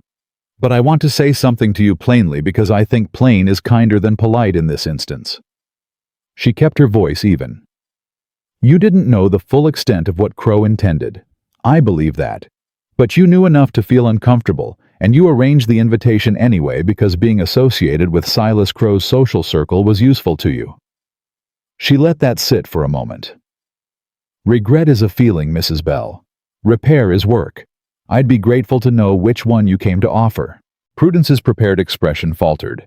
For a moment her face showed something realer underneath it. Not shame exactly, but the recognition of having been seen accurately by someone who had no reason to be generous about it. "Both," she said. "I hope." "Then the work I need from you," Rebecca said, "is a sworn statement describing how Crow directed you to approach our family, what he told you to say, and what he suggested the evening was intended to accomplish." She slid a piece of paper across the table. "The circuit court meets in 3 weeks. This would be useful." Prudence looked at the paper, then she picked up the pen. Jonathan was on his feet by the 10th day, which was earlier than Marsh had recommended, and later than Jonathan had attempted. Rebecca knew because Evelyn told her, and Evelyn told her with the dry precision of a woman reporting on a man whose stubbornness she had been managing for 34 years. Rebecca came to Ashford Hall on the 12th day to go over the legal documents with Jonathan and the attorney he had retained from Richmond, a measured, sharp-eyed man named Coles, who had the reputation of being the most rigorous property lawyer in the state, and who had, upon reviewing Caleb's original notes alongside the official surveys, said only, "This is one of the clearest cases of systematic fraud I have encountered in 20 years of practice," in the flat tone of a professional who found clarity satisfying rather than surprising. Jonathan was at the desk in his study when Rebecca arrived. He was moving carefully. She could see the slight stiffness in how he held his left side, but he was dressed and upright, and his color had come back. He looked at her when she came in. Something in his expression settled. "You look better," she said. "I feel better," he said. "Sit down." She sat. Coles spread the papers between them, and they worked for 3 hours going through the documentation that would form the core of the case.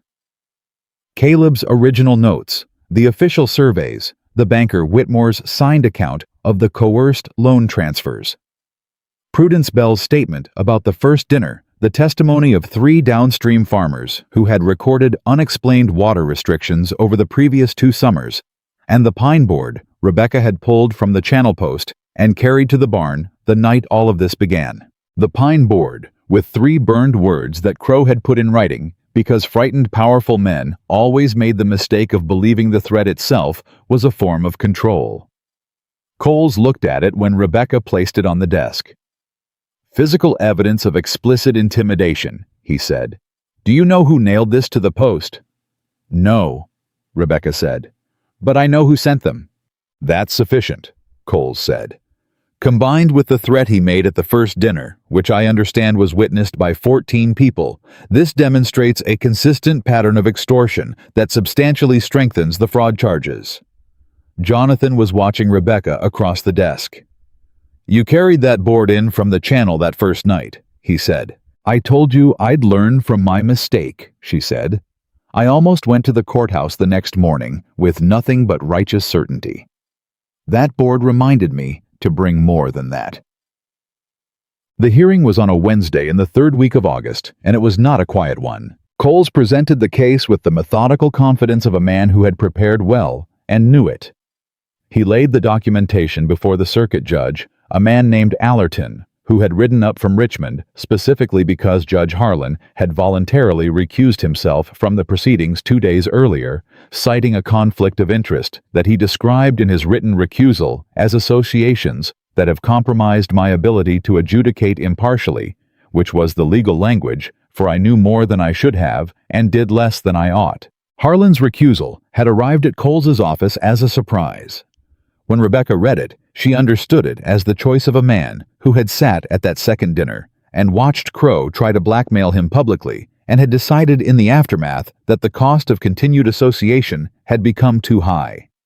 It was not courage, it was calculation, but the result was useful and she accepted it without requiring it to be more than what it was. Crow's defense was handled by a lawyer who had clearly not been given enough time with the facts. He argued that the survey discrepancies were technical errors, that Caleb Dunn was a confessed criminal whose testimony carried no weight, that the banker's coercion claims were the product of financial embarrassment seeking an external cause, and that the entire case was built on the complaints of a farming family with a grudge against a successful landowner. It was, Rebecca thought as she listened, the argument of a man defending a position he knew was indefensible. Every point he made required the court to disbelieve a different witness, until by the end of it, the defense required everyone to be lying except Crow. Judge Allerton did not appear to find this persuasive. When Coles put Caleb on the stand, the room changed. Caleb was not a polished witness. He did not speak smoothly or arrange his sentences for effect. He sat in the witness chair and answered every question directly in plain language, describing what he had done and why and for how long. And he said at one point, when the defense lawyer asked him why the court should believe a man who had admitted to falsifying documents, "Because I kept the real ones." A man who wanted to bury the truth Doesn't keep the original under his floor for 4 years. He burns it. I couldn't burn it. He looked at Judge Allerton. I'm asking you to believe the part of me that couldn't burn it. The room was quiet after that in a particular way. When Rebecca took the stand, she was precise. She went through the numbers, the boundaries, the measurements, the 47 feet on the Henderson property, the 23 feet on Holt's South Line, the water access restrictions that corresponded exactly to the dates on which Crow's parcel acquisitions were completed. She presented it the way she presented her father's accounts to a buyer, not emotionally, not argumentatively, just accurately, because accuracy didn't require argument. When the defense lawyer suggested that her figures were the product of personal animosity, she looked at him steadily and said, "The figures are the product of arithmetic. You're welcome to dispute the arithmetic. I'll wait." He did not dispute the arithmetic. When Whitmore testified about the coerced loan transfers, he did not look at Crow.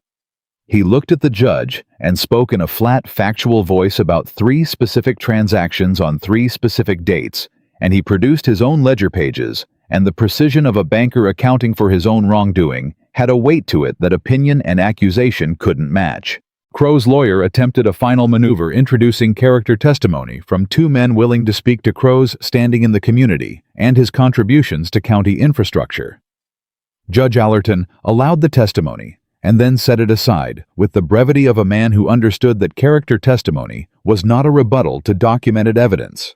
The court ordered the disputed properties frozen pending ownership review. Crow was remanded to custody on charges of fraud, extortion, arson, and attempted murder, with the note that additional charges arising from the property transfers might follow the ownership review. The bailiff came for Crow while the ruling was still being read. Crow stood. He looked at Rebecca. She looked back at him without any particular expression on her face, not triumphant, not cold, just present.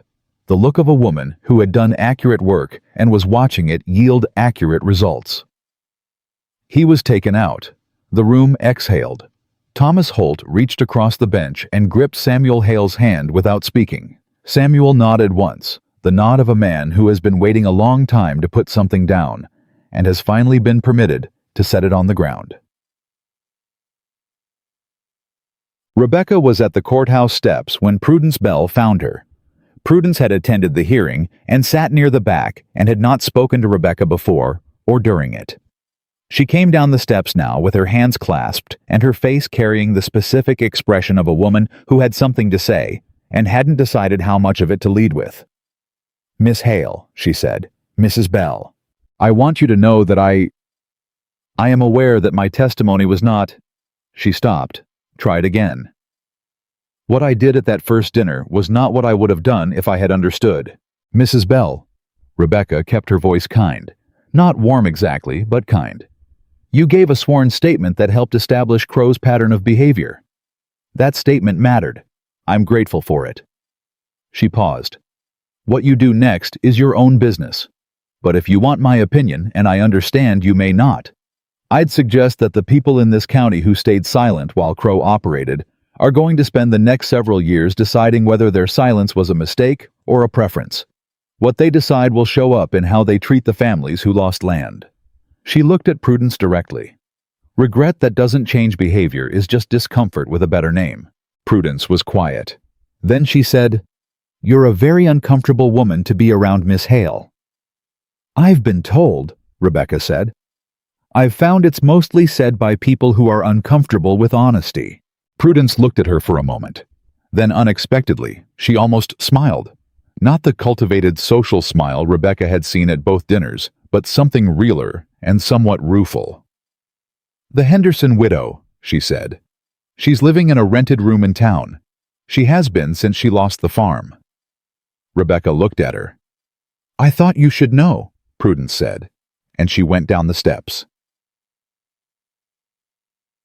The ownership review took 6 weeks. During those 6 weeks, Jonathan did not come to the Hale farm, and he did not send letters, and he did not arrange dinners or partnership meetings, or any of the mechanisms through which the two of them had been in contact, since the morning he had arrived in plain work clothes and apologized to Samuel. Rebecca noticed the absence. She was honest enough with herself to notice it clearly, without dressing it up as something she didn't feel. She also understood after the third week what he was doing. She had told him not to return until his actions provided the proof his words couldn't. She had said it and meant it, and she had not retracted it.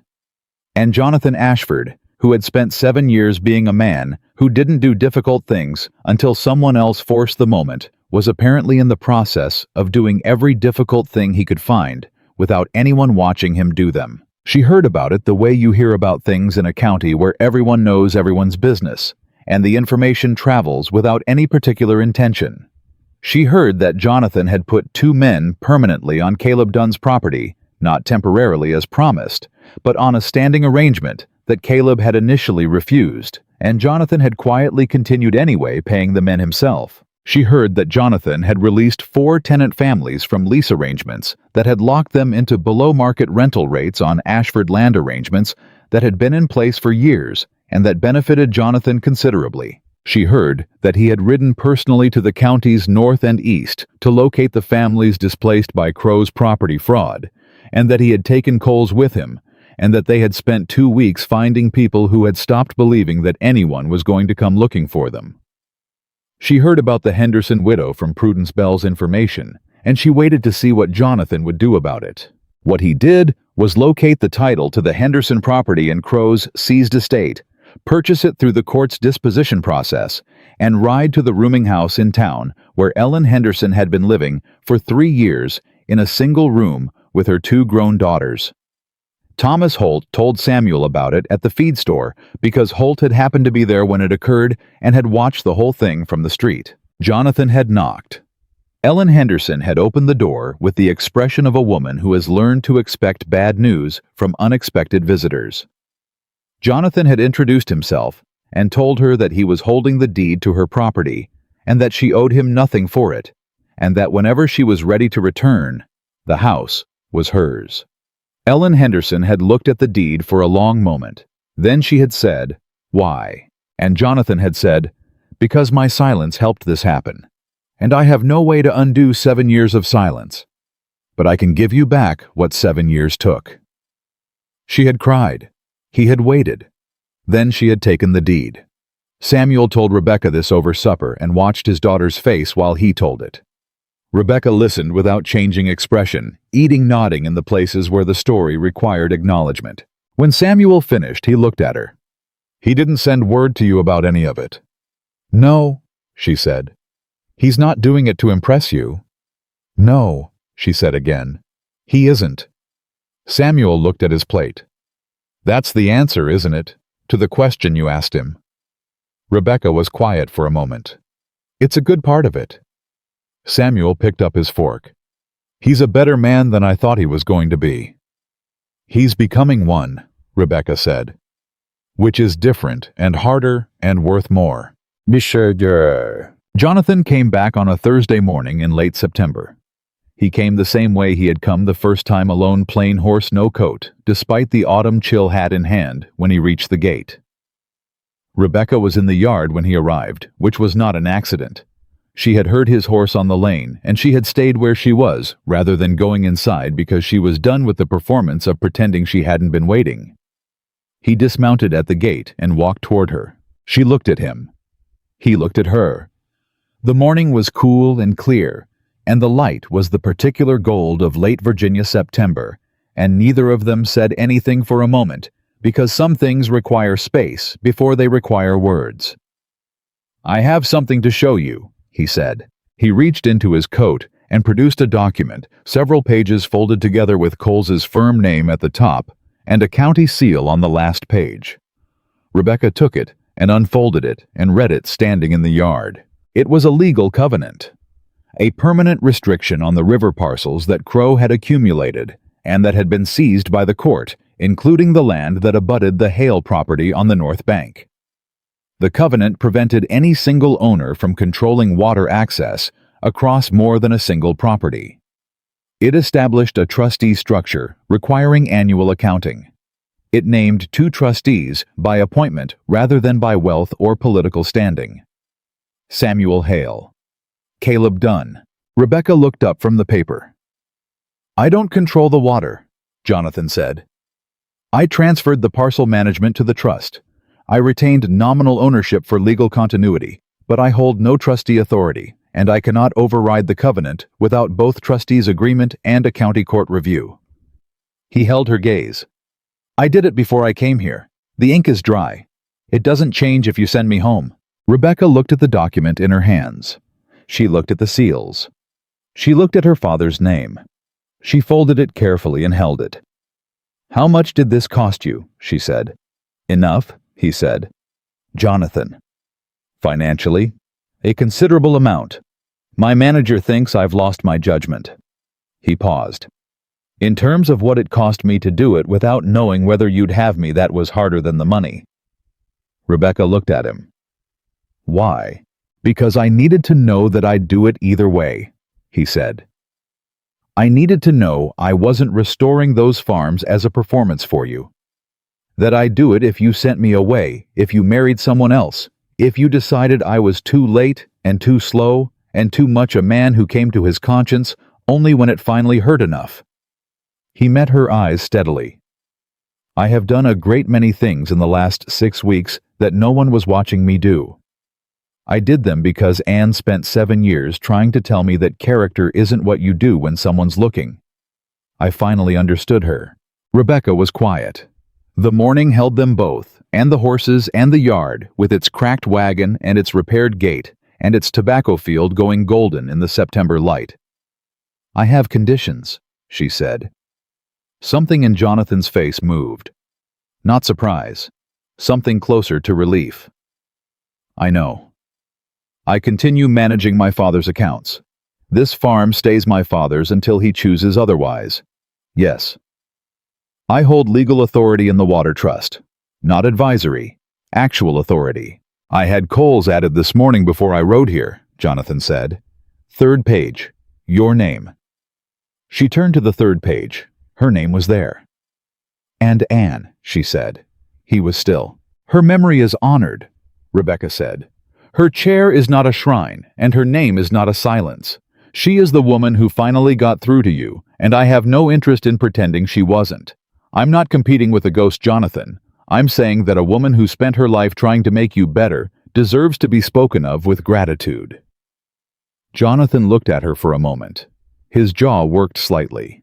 I named the emergency winter fund after her, he said quietly. Her and her sister. It runs through the church. Families facing foreclosure or crop failure can draw on it anonymously. No application. No means test. No one has to prove they deserve it. He paused. I should have told you that first. Tell me now, she said. I just did. Rebecca folded the covenant again. She held it in both hands. She looked at Jonathan Ashford standing in her father's yard with his hat and his plain horse, and his 6 weeks of quiet work that no one had been watching. Ask me, she said. He did. After the harvest, he said if she was willing. She said yes before he finished the sentence, and she didn't apologize for the timing because she had spent 8 years being a woman who waited for the right moment to do things. And this was the right moment. And she knew it, the way she knew correct arithmetic. Not because it felt certain, but because when she checked it every direction, it came out the same. Samuel came out of the barn 20 minutes later, took one look at the two of them standing in the yard, and went back inside to start the coffee. Samuel made the coffee too strong the way he always did when he was feeling something he didn't have words for. Rebecca came inside and found 2 cups already on the table, and her father sitting across from his own, with both hands around it, looking at the grain of the wood. The way a man looks at something familiar when he needs a moment before he can look at something new. She sat down. He looked at her. After the harvest, she said. Samuel nodded. He looked back at his cup. Your mother would have liked him, he said finally. She had no patience for men who never got around to being wrong about anything. She'd have liked watching him figure it out late. He took a drink of the too strong coffee. She'd have liked you more, though. Rebecca felt that land in the particular place where her mother lived in her chest. That quiet, permanent room she didn't visit often because visiting it cost something she couldn't always afford to spend. I know, she said. "You going to keep the accounts?" Samuel said. Not a question. "Yes." "Good." He set his cup down. "Because I've let you keep them since you were 16, and I'm not about to start doing arithmetic at my age." Rebecca almost laughed. It came out less than a laugh and more than a breath, and Samuel heard it and looked satisfied in the private way of fathers who have made their daughters almost laugh during the hard moments their whole lives. They finished their coffee. Outside, Jonathan rode home to begin whatever a man does when he has just been told yes, and the whole autumn is still ahead of him. The wedding was in October, 6 days after the harvest came in. Rebecca had not wanted a large wedding, and Jonathan had not argued for one which she considered a promising sign for the future management of disagreements. They married in the small white church near the Hale farm, the same church where Samuel had brought Rebecca every Sunday since she was old enough to sit still, the same church where Clara Hale's funeral had been held 9 years before, the same church where Jonathan had once sat in the third pew, staring at nothing, and she had seen him without knowing yet that she was going to matter to him. The pews were full, despite the modesty of the occasion, because in a county that had spent the last 3 months processing a public fraud trial and the redistribution of stolen land. The wedding of Rebecca Hale and Jonathan Ashford was not a small social event regardless of what the invitation said. It was the conclusion of something. People came to see the conclusion. Samuel walked Rebecca down the aisle in his good coat and his hat, which he removed at the door and held against his chest the whole length of the walk. His face was the face of a man doing something significant, and doing it correctly one deliberate step at a time. Evelyn sat in the front pew on Jonathan's side with her hands folded in her lap and Anne's final letter tucked inside her sleeve, not displayed, not mentioned, just present the way the dead are present at the important moments of the living when the living are paying attention. She had told Rebecca 2 days before the wedding that she had read the letter so many times she knew it by memory, and that what Anne had asked for in the last lines was not grief. It was change. "She would have respected you enormously," Evelyn had said. She was not the kind of woman who needed to be replaced. She was the kind who needed to be continued.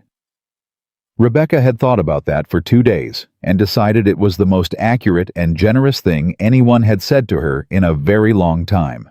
Caleb Dunn sat in the middle pews with his wife Martha and their children, all of them in their best clothes, the children arranged in descending height with the smallest one asleep against Martha's arm before the ceremony even began.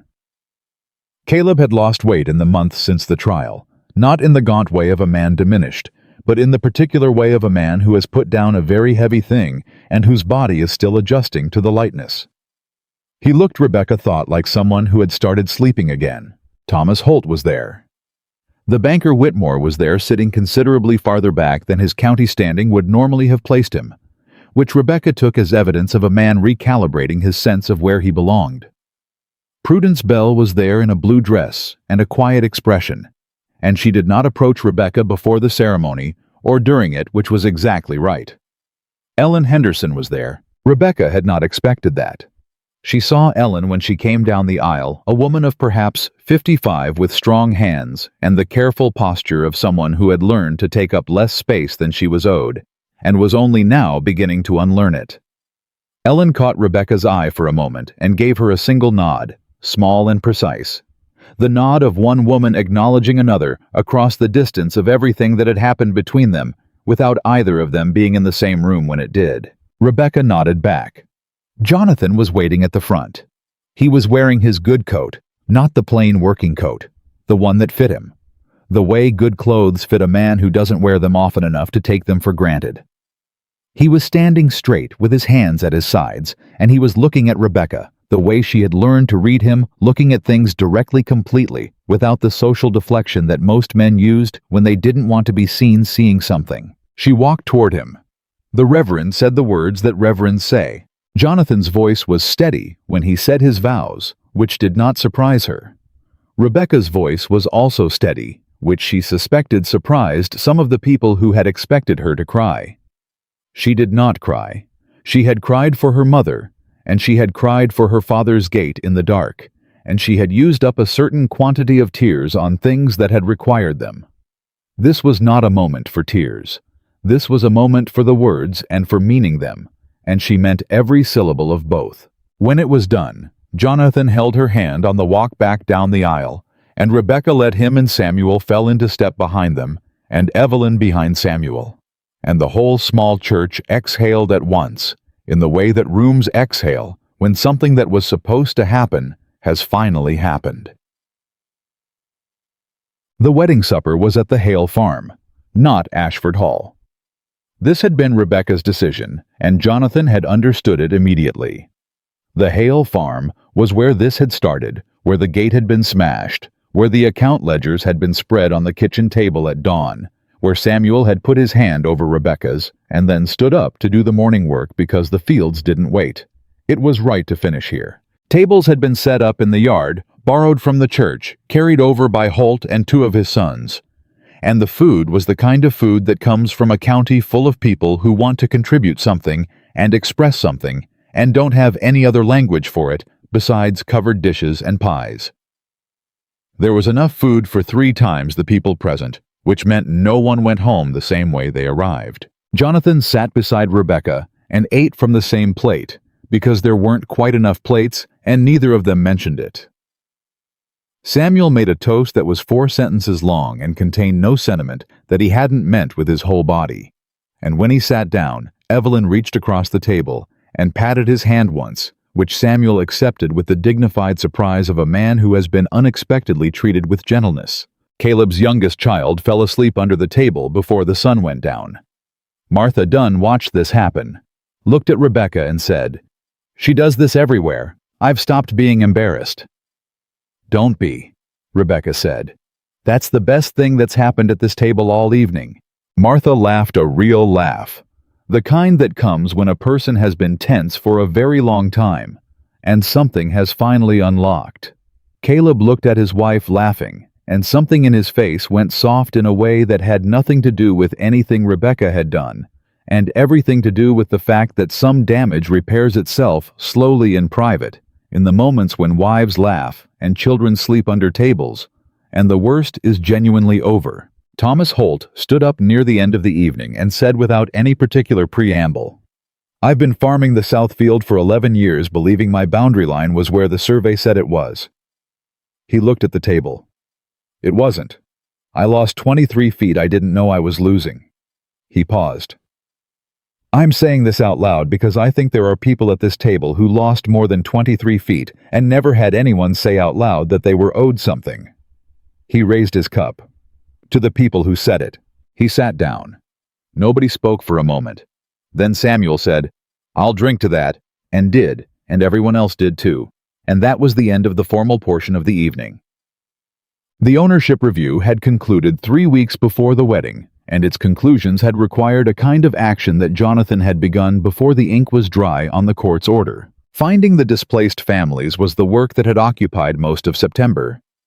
Coles had helped with the legal tracing, and Jonathan had done the writing himself, which Rebecca thought was important, not because it was more efficient than sending a representative, but because some things require the person responsible to show up in person and say the words themselves. 3 of the 4 families were found within the county or the neighboring one. Their circumstances varied. The Hendersons had been the closest Ellen and her daughters in the rented room in town, managing on what the daughters earned at a seamstress's shop and what Ellen grew in the rented yard. The Marsh family, no relation to the doctor, had scattered more widely, the husband working as a hired hand on a farm 2 counties over. The wife and children with her brother in a crowded situation that her brother's wife had never entirely accepted.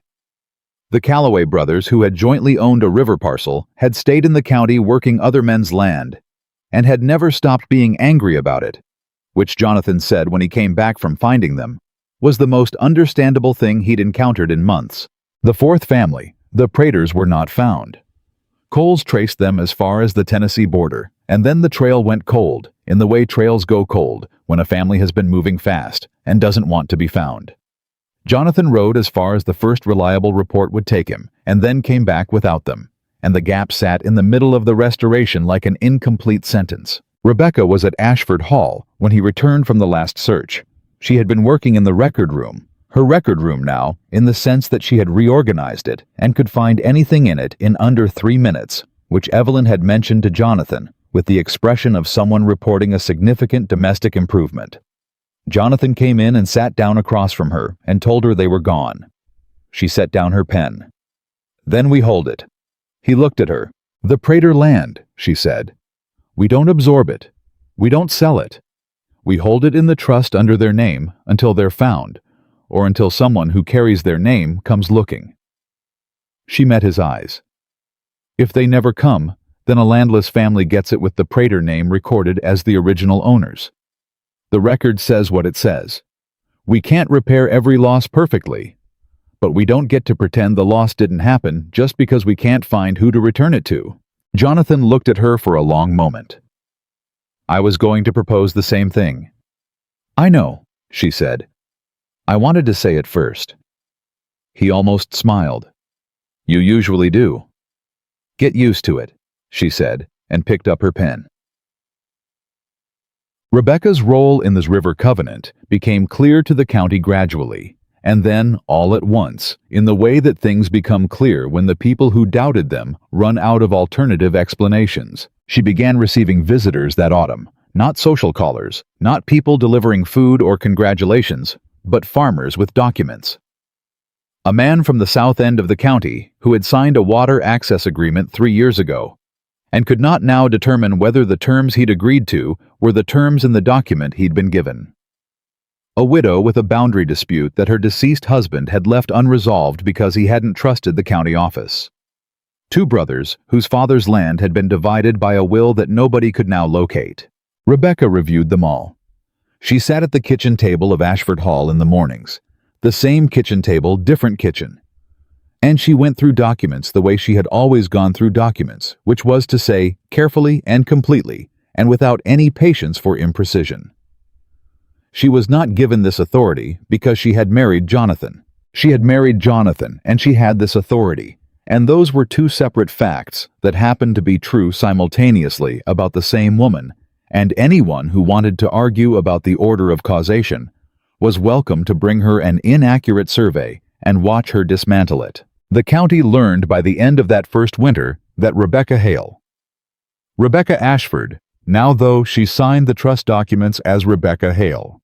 Ashford and said, when asked, that she was not in the habit of losing names she had worked under for 24 years, could be trusted with a document the way some men could be trusted with a rifle or a horse. She knew what it was for, she didn't use it carelessly, and she wasn't intimidated by the people holding one. Caleb Dunn, in his role as co-trustee, worked beside her on the survey questions. He was precise and thorough, and brought to the work the particular dedication of a man making amends through competence rather than apology. They did not speak often about what had come before. They didn't need to. The work itself was the conversation. Samuel's name on the trust document turned out to mean more than Rebecca had calculated. Farmers who would not have come to an Ashford-managed office came when they heard Samuel Hale's name on the letterhead. Samuel Hale, who had worked his own land for 30 years, without cheating anyone whose accounts were clean enough to withstand Silas Crow's invented accusations, whose daughter had stood up in Jonathan Ashford's dining room and asked a powerful man to name the bank. His name on the document said, "This is not another wealthy man's instrument. This is something different." Samuel took his trustee role with the same steady seriousness he brought to everything. He attended every quarterly review. He read every document put before him slowly and carefully, because he was not a fast reader and had never apologized for it, and he asked questions when something wasn't clear, which turned out to be more useful than not asking. He told Rebecca once late in that first winter that he understood now why she had kept those account books since she was 16. "You were building something," he said. "I thought you were keeping records, but you were building something." "Both," she said. "Both." He agreed. He nodded slowly. "Your mother did the same thing. She built things and didn't announce them. You didn't get that from me." "I got plenty from you," Rebecca said. He looked at her. "What? The part where I didn't run," she said. "That was entirely you." The winter of 1818 was hard, Not catastrophic, not the kind of winter that kills livestock and men in the same breath, but persistently cold and long, in the way that tests the arithmetic of a family's survival. The emergency fund Jonathan had established in Anne's name made its first distributions that January, quietly through the church, with no announcements and no ceremony. Reverend Cole, who administered the distributions, told Jonathan in February that 3 families had drawn on the fund who would likely have lost their farms by spring without it. He named the families. Jonathan listened and did not repeat the names to anyone, which Reverend Cole told Rebecca later was the correct instinct. He understood, the Reverend said, that dignity is part of the gift. Rebecca thought about Anne, whose name was on the fund. A woman who had spent her marriage trying to teach a man that the harm you don't stop is still harm you chose. A woman who had died without knowing whether the lesson had taken. She'd have wanted to know it was working, Rebecca said. I expect she does know, the Reverend said with the serene confidence of a man in his profession. Rebecca, who was not certain what she believed about such things but was not willing to argue with a reverend in his own church about it, said nothing and went home. Jonathan stopped living in the half-life he had occupied for 7 years, and he did it gradually, rather than all at once, which was the only honest way to do it. He talked about Anne. Not constantly, not with the particular compulsion of grief that needs to fill every silence, but naturally, the way a person talks about someone who mattered to them. He told Rebecca things she hadn't known, that Anne had been a terrible cook, and had found this genuinely funny, that she had kept a garden behind the east wing that had gone back to wild ground after her death, and that Jonathan had not been able to look at for 5 years, and that he had cleared it himself in October and replanted it in spring bulbs before the ground froze. Rebecca listened when he talked about Anne. She did not manage the subject or redirect it or offer competing claims. She had been clear about this from the beginning. She was not competing with a ghost, and she had no intention of treating the past as a threat to the present. She also said one evening when they were sitting by the fire and Jonathan had gone quiet after talking about Anne's last months, "You know she was right about you." He looked at her. "She told you that character is what you do when no one's looking," Rebecca said. "She was right. But she was also right that you were capable of it. She married you. She spent her whole married life believing you'd get there." Rebecca met his eyes. "She wasn't wrong about you. She was just ahead of you. By quite a few years." Jonathan was quiet for a long time. "I know," he said finally. "Good," Rebecca said. "Hold on to that." He did. The chair went through its final transformation in the 2nd year, and Rebecca did not plan it. It happened the way the best things happened, not through a decision, but through the accumulated weight of smaller choices that eventually produced something that felt like it had always been true. It started with Ellen Henderson. Ellen had returned to her farm in November with her daughters and a hired man from town who had needed winter work. She had come to supper at Ashford Hall twice in that first winter, sitting where she was placed, and speaking carefully the way a woman speaks when she is still recalibrating what she is permitted to want. The second time she came, it was December, and cold, and she had ridden 12 miles to get there, and she arrived with the careful composure of a woman who had traveled 12 miles alone, and was not going to admit that it had been difficult. Rebecca seated her at Jonathan's left, in the chair. Jonathan saw it and said nothing. Ellen sat in it without knowing what the chair had been, which was exactly as it should be.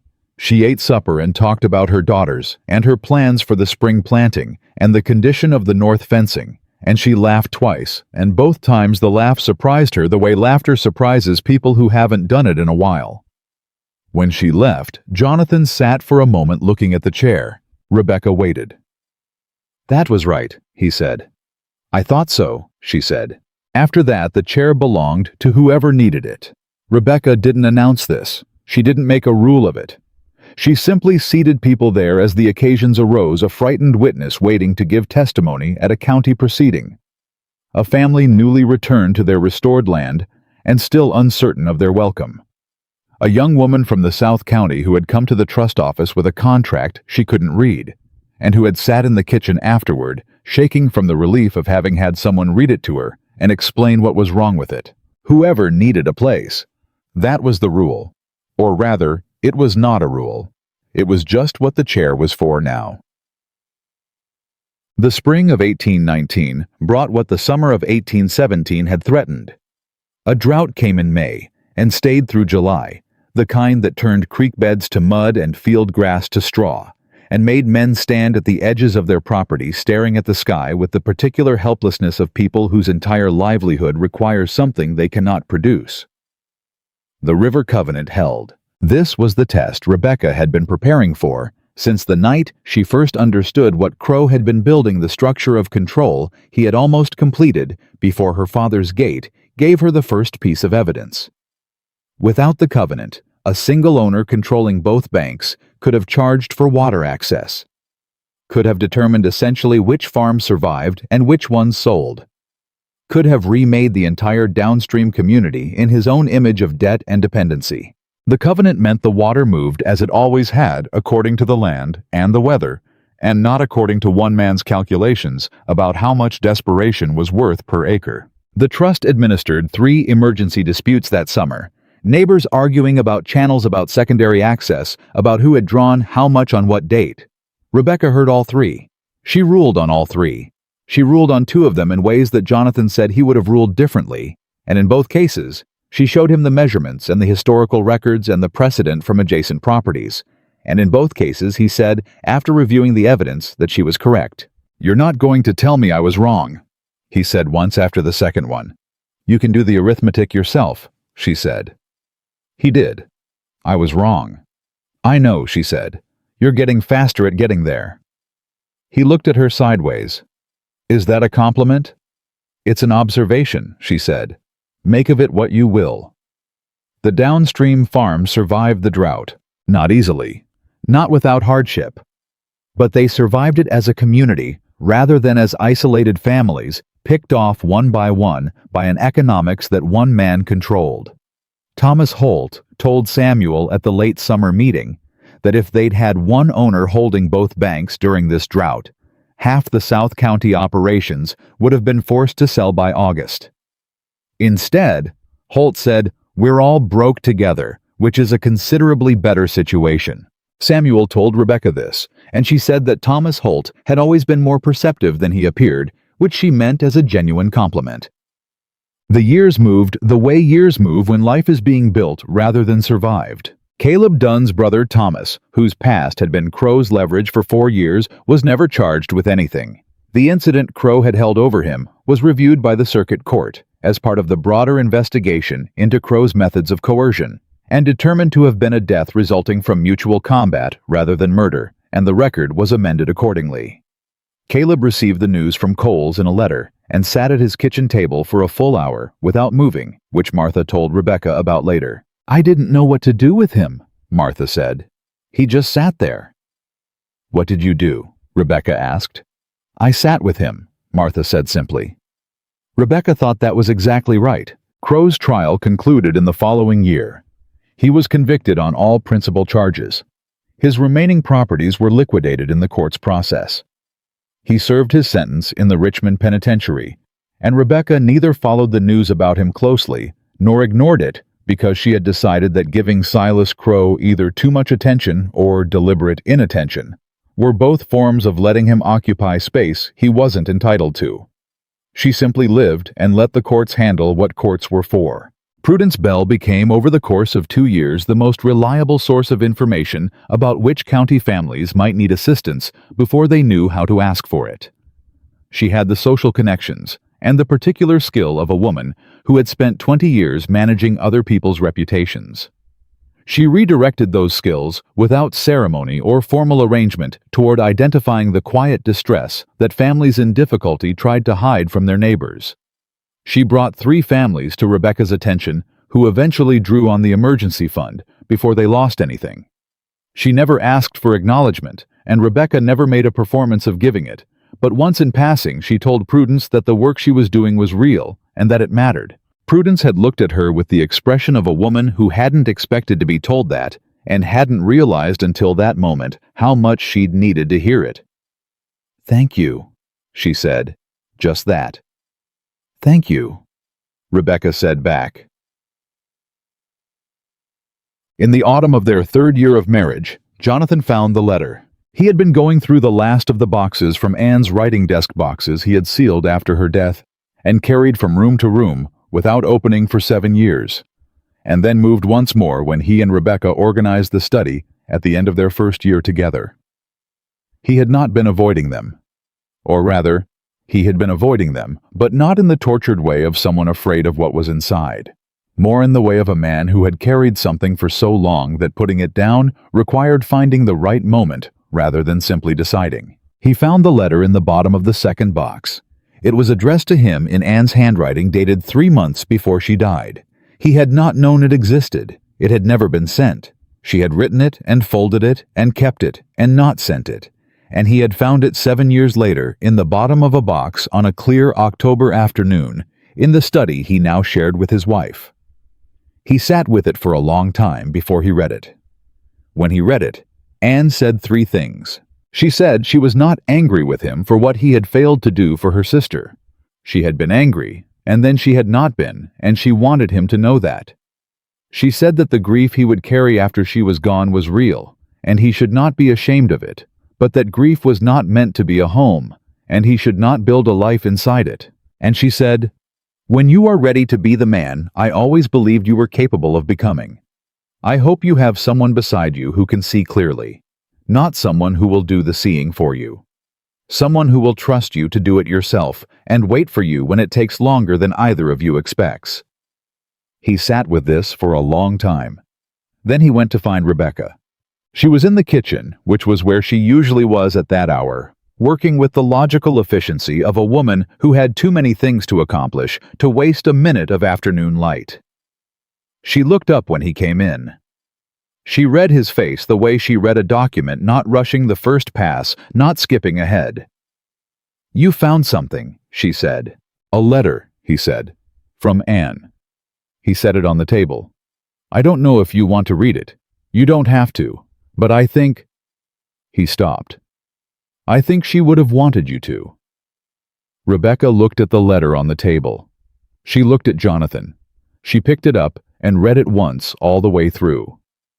Then she set it down and put her hand flat on top of it for a moment and looked out the window.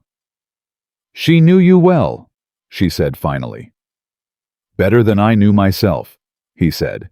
"She was patient," Rebecca said. "More patient than I would have been." Jonathan looked at her. "You weren't patient." "No," she agreed. "I was not patient. I gave you conditions and a deadline and told you to come back with evidence." "It worked better," he said. "Different tools," she said. "She laid the groundwork. I came in when the groundwork was already there."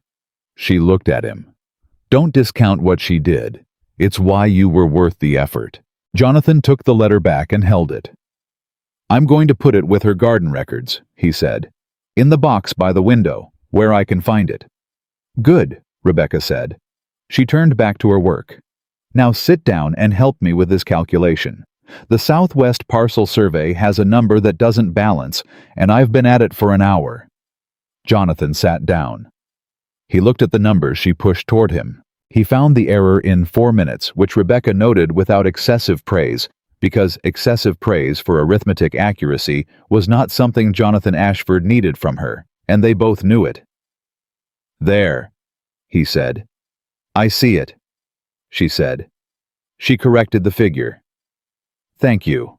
He stayed at the table while she finished, and the afternoon light came through the window and moved across the papers between them, and the house was quiet in the particular way of a house that has had its worst fear. Answered and has settled into being simply a house again, full of work and daylight, and 2 people who trust each other enough to share a table without filling every moment of it with words. Years later, when the chair had long since become simply a chair, when its history was known in the county, the way all significant histories are eventually known. Part fact, part legend, entirely true in the ways that mattered. A young woman came to Ashford Hall on a November evening. She had walked several miles in the cold, and she carried a document under her arm that she gripped the way people grip things they are afraid will be taken from them. She was perhaps 20 years old, and she had the look of someone who had been dismissed a number of times on the journey that brought her here, and had not yet decided whether this door would be different. Rebecca answered it herself. The young woman looked at her. She had been expecting perhaps a servant, a butler, someone who would make her wait in a hall and then return with a message about whether the family was available. "I was told," the young woman said carefully, "that this is where I could bring a land question, that there is a trust here that reviews—" "Come in," Rebecca said. "You've had a long walk. Come in and sit down and tell me what you have." She brought her into the kitchen. She put the kettle on. She sat across from her at the table and said, "Show me."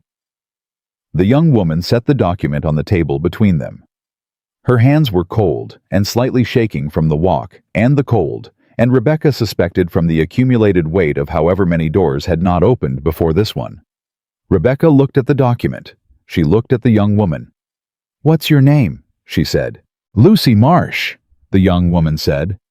"My grandfather's name is on the north boundary. The survey doesn't match what he told me before he died." "Your grandfather was right," Rebecca said after a moment of reading.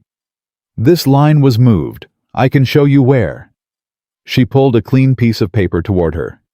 "It's going to take me a few minutes to walk you through the measurements. Are you all right to stay?" Lucy Marsh looked at her. At the kitchen. At the document laid flat on the table between them like something finally properly received. "Yes," she said. "I can stay." Rebecca nodded. She picked up her pen. And behind Lucy, without announcement or ceremony, the chair that had once held a cold plate for 7 years pulled back in the warmth of the kitchen light. The chair that had been a shrine, and then a scar, and then a question, and then an answer, simply waited, as it always did now, for whoever needed a place at the table. Silas Crow had believed power meant making every door close when he spoke a name. Rebecca Hale had learned in the years since the night she set a warning note on her plate and raised her water glass at the man who sent it, that real power meant something else entirely. It meant that when a young woman walked several miles in the cold with a document she was afraid to trust to the wrong hands, she knew which door to knock on. It meant that the door opened. And it meant that on the other side of it, someone sat down across from her and said, "Show me, I'm listening. You were right to come here." That was what Rebecca Hale built, not a legacy, not a monument. Just a door that opened and a table large enough for whoever the world had told to go away. And at that table, no one was ever again asked to prove they deserved a place in it.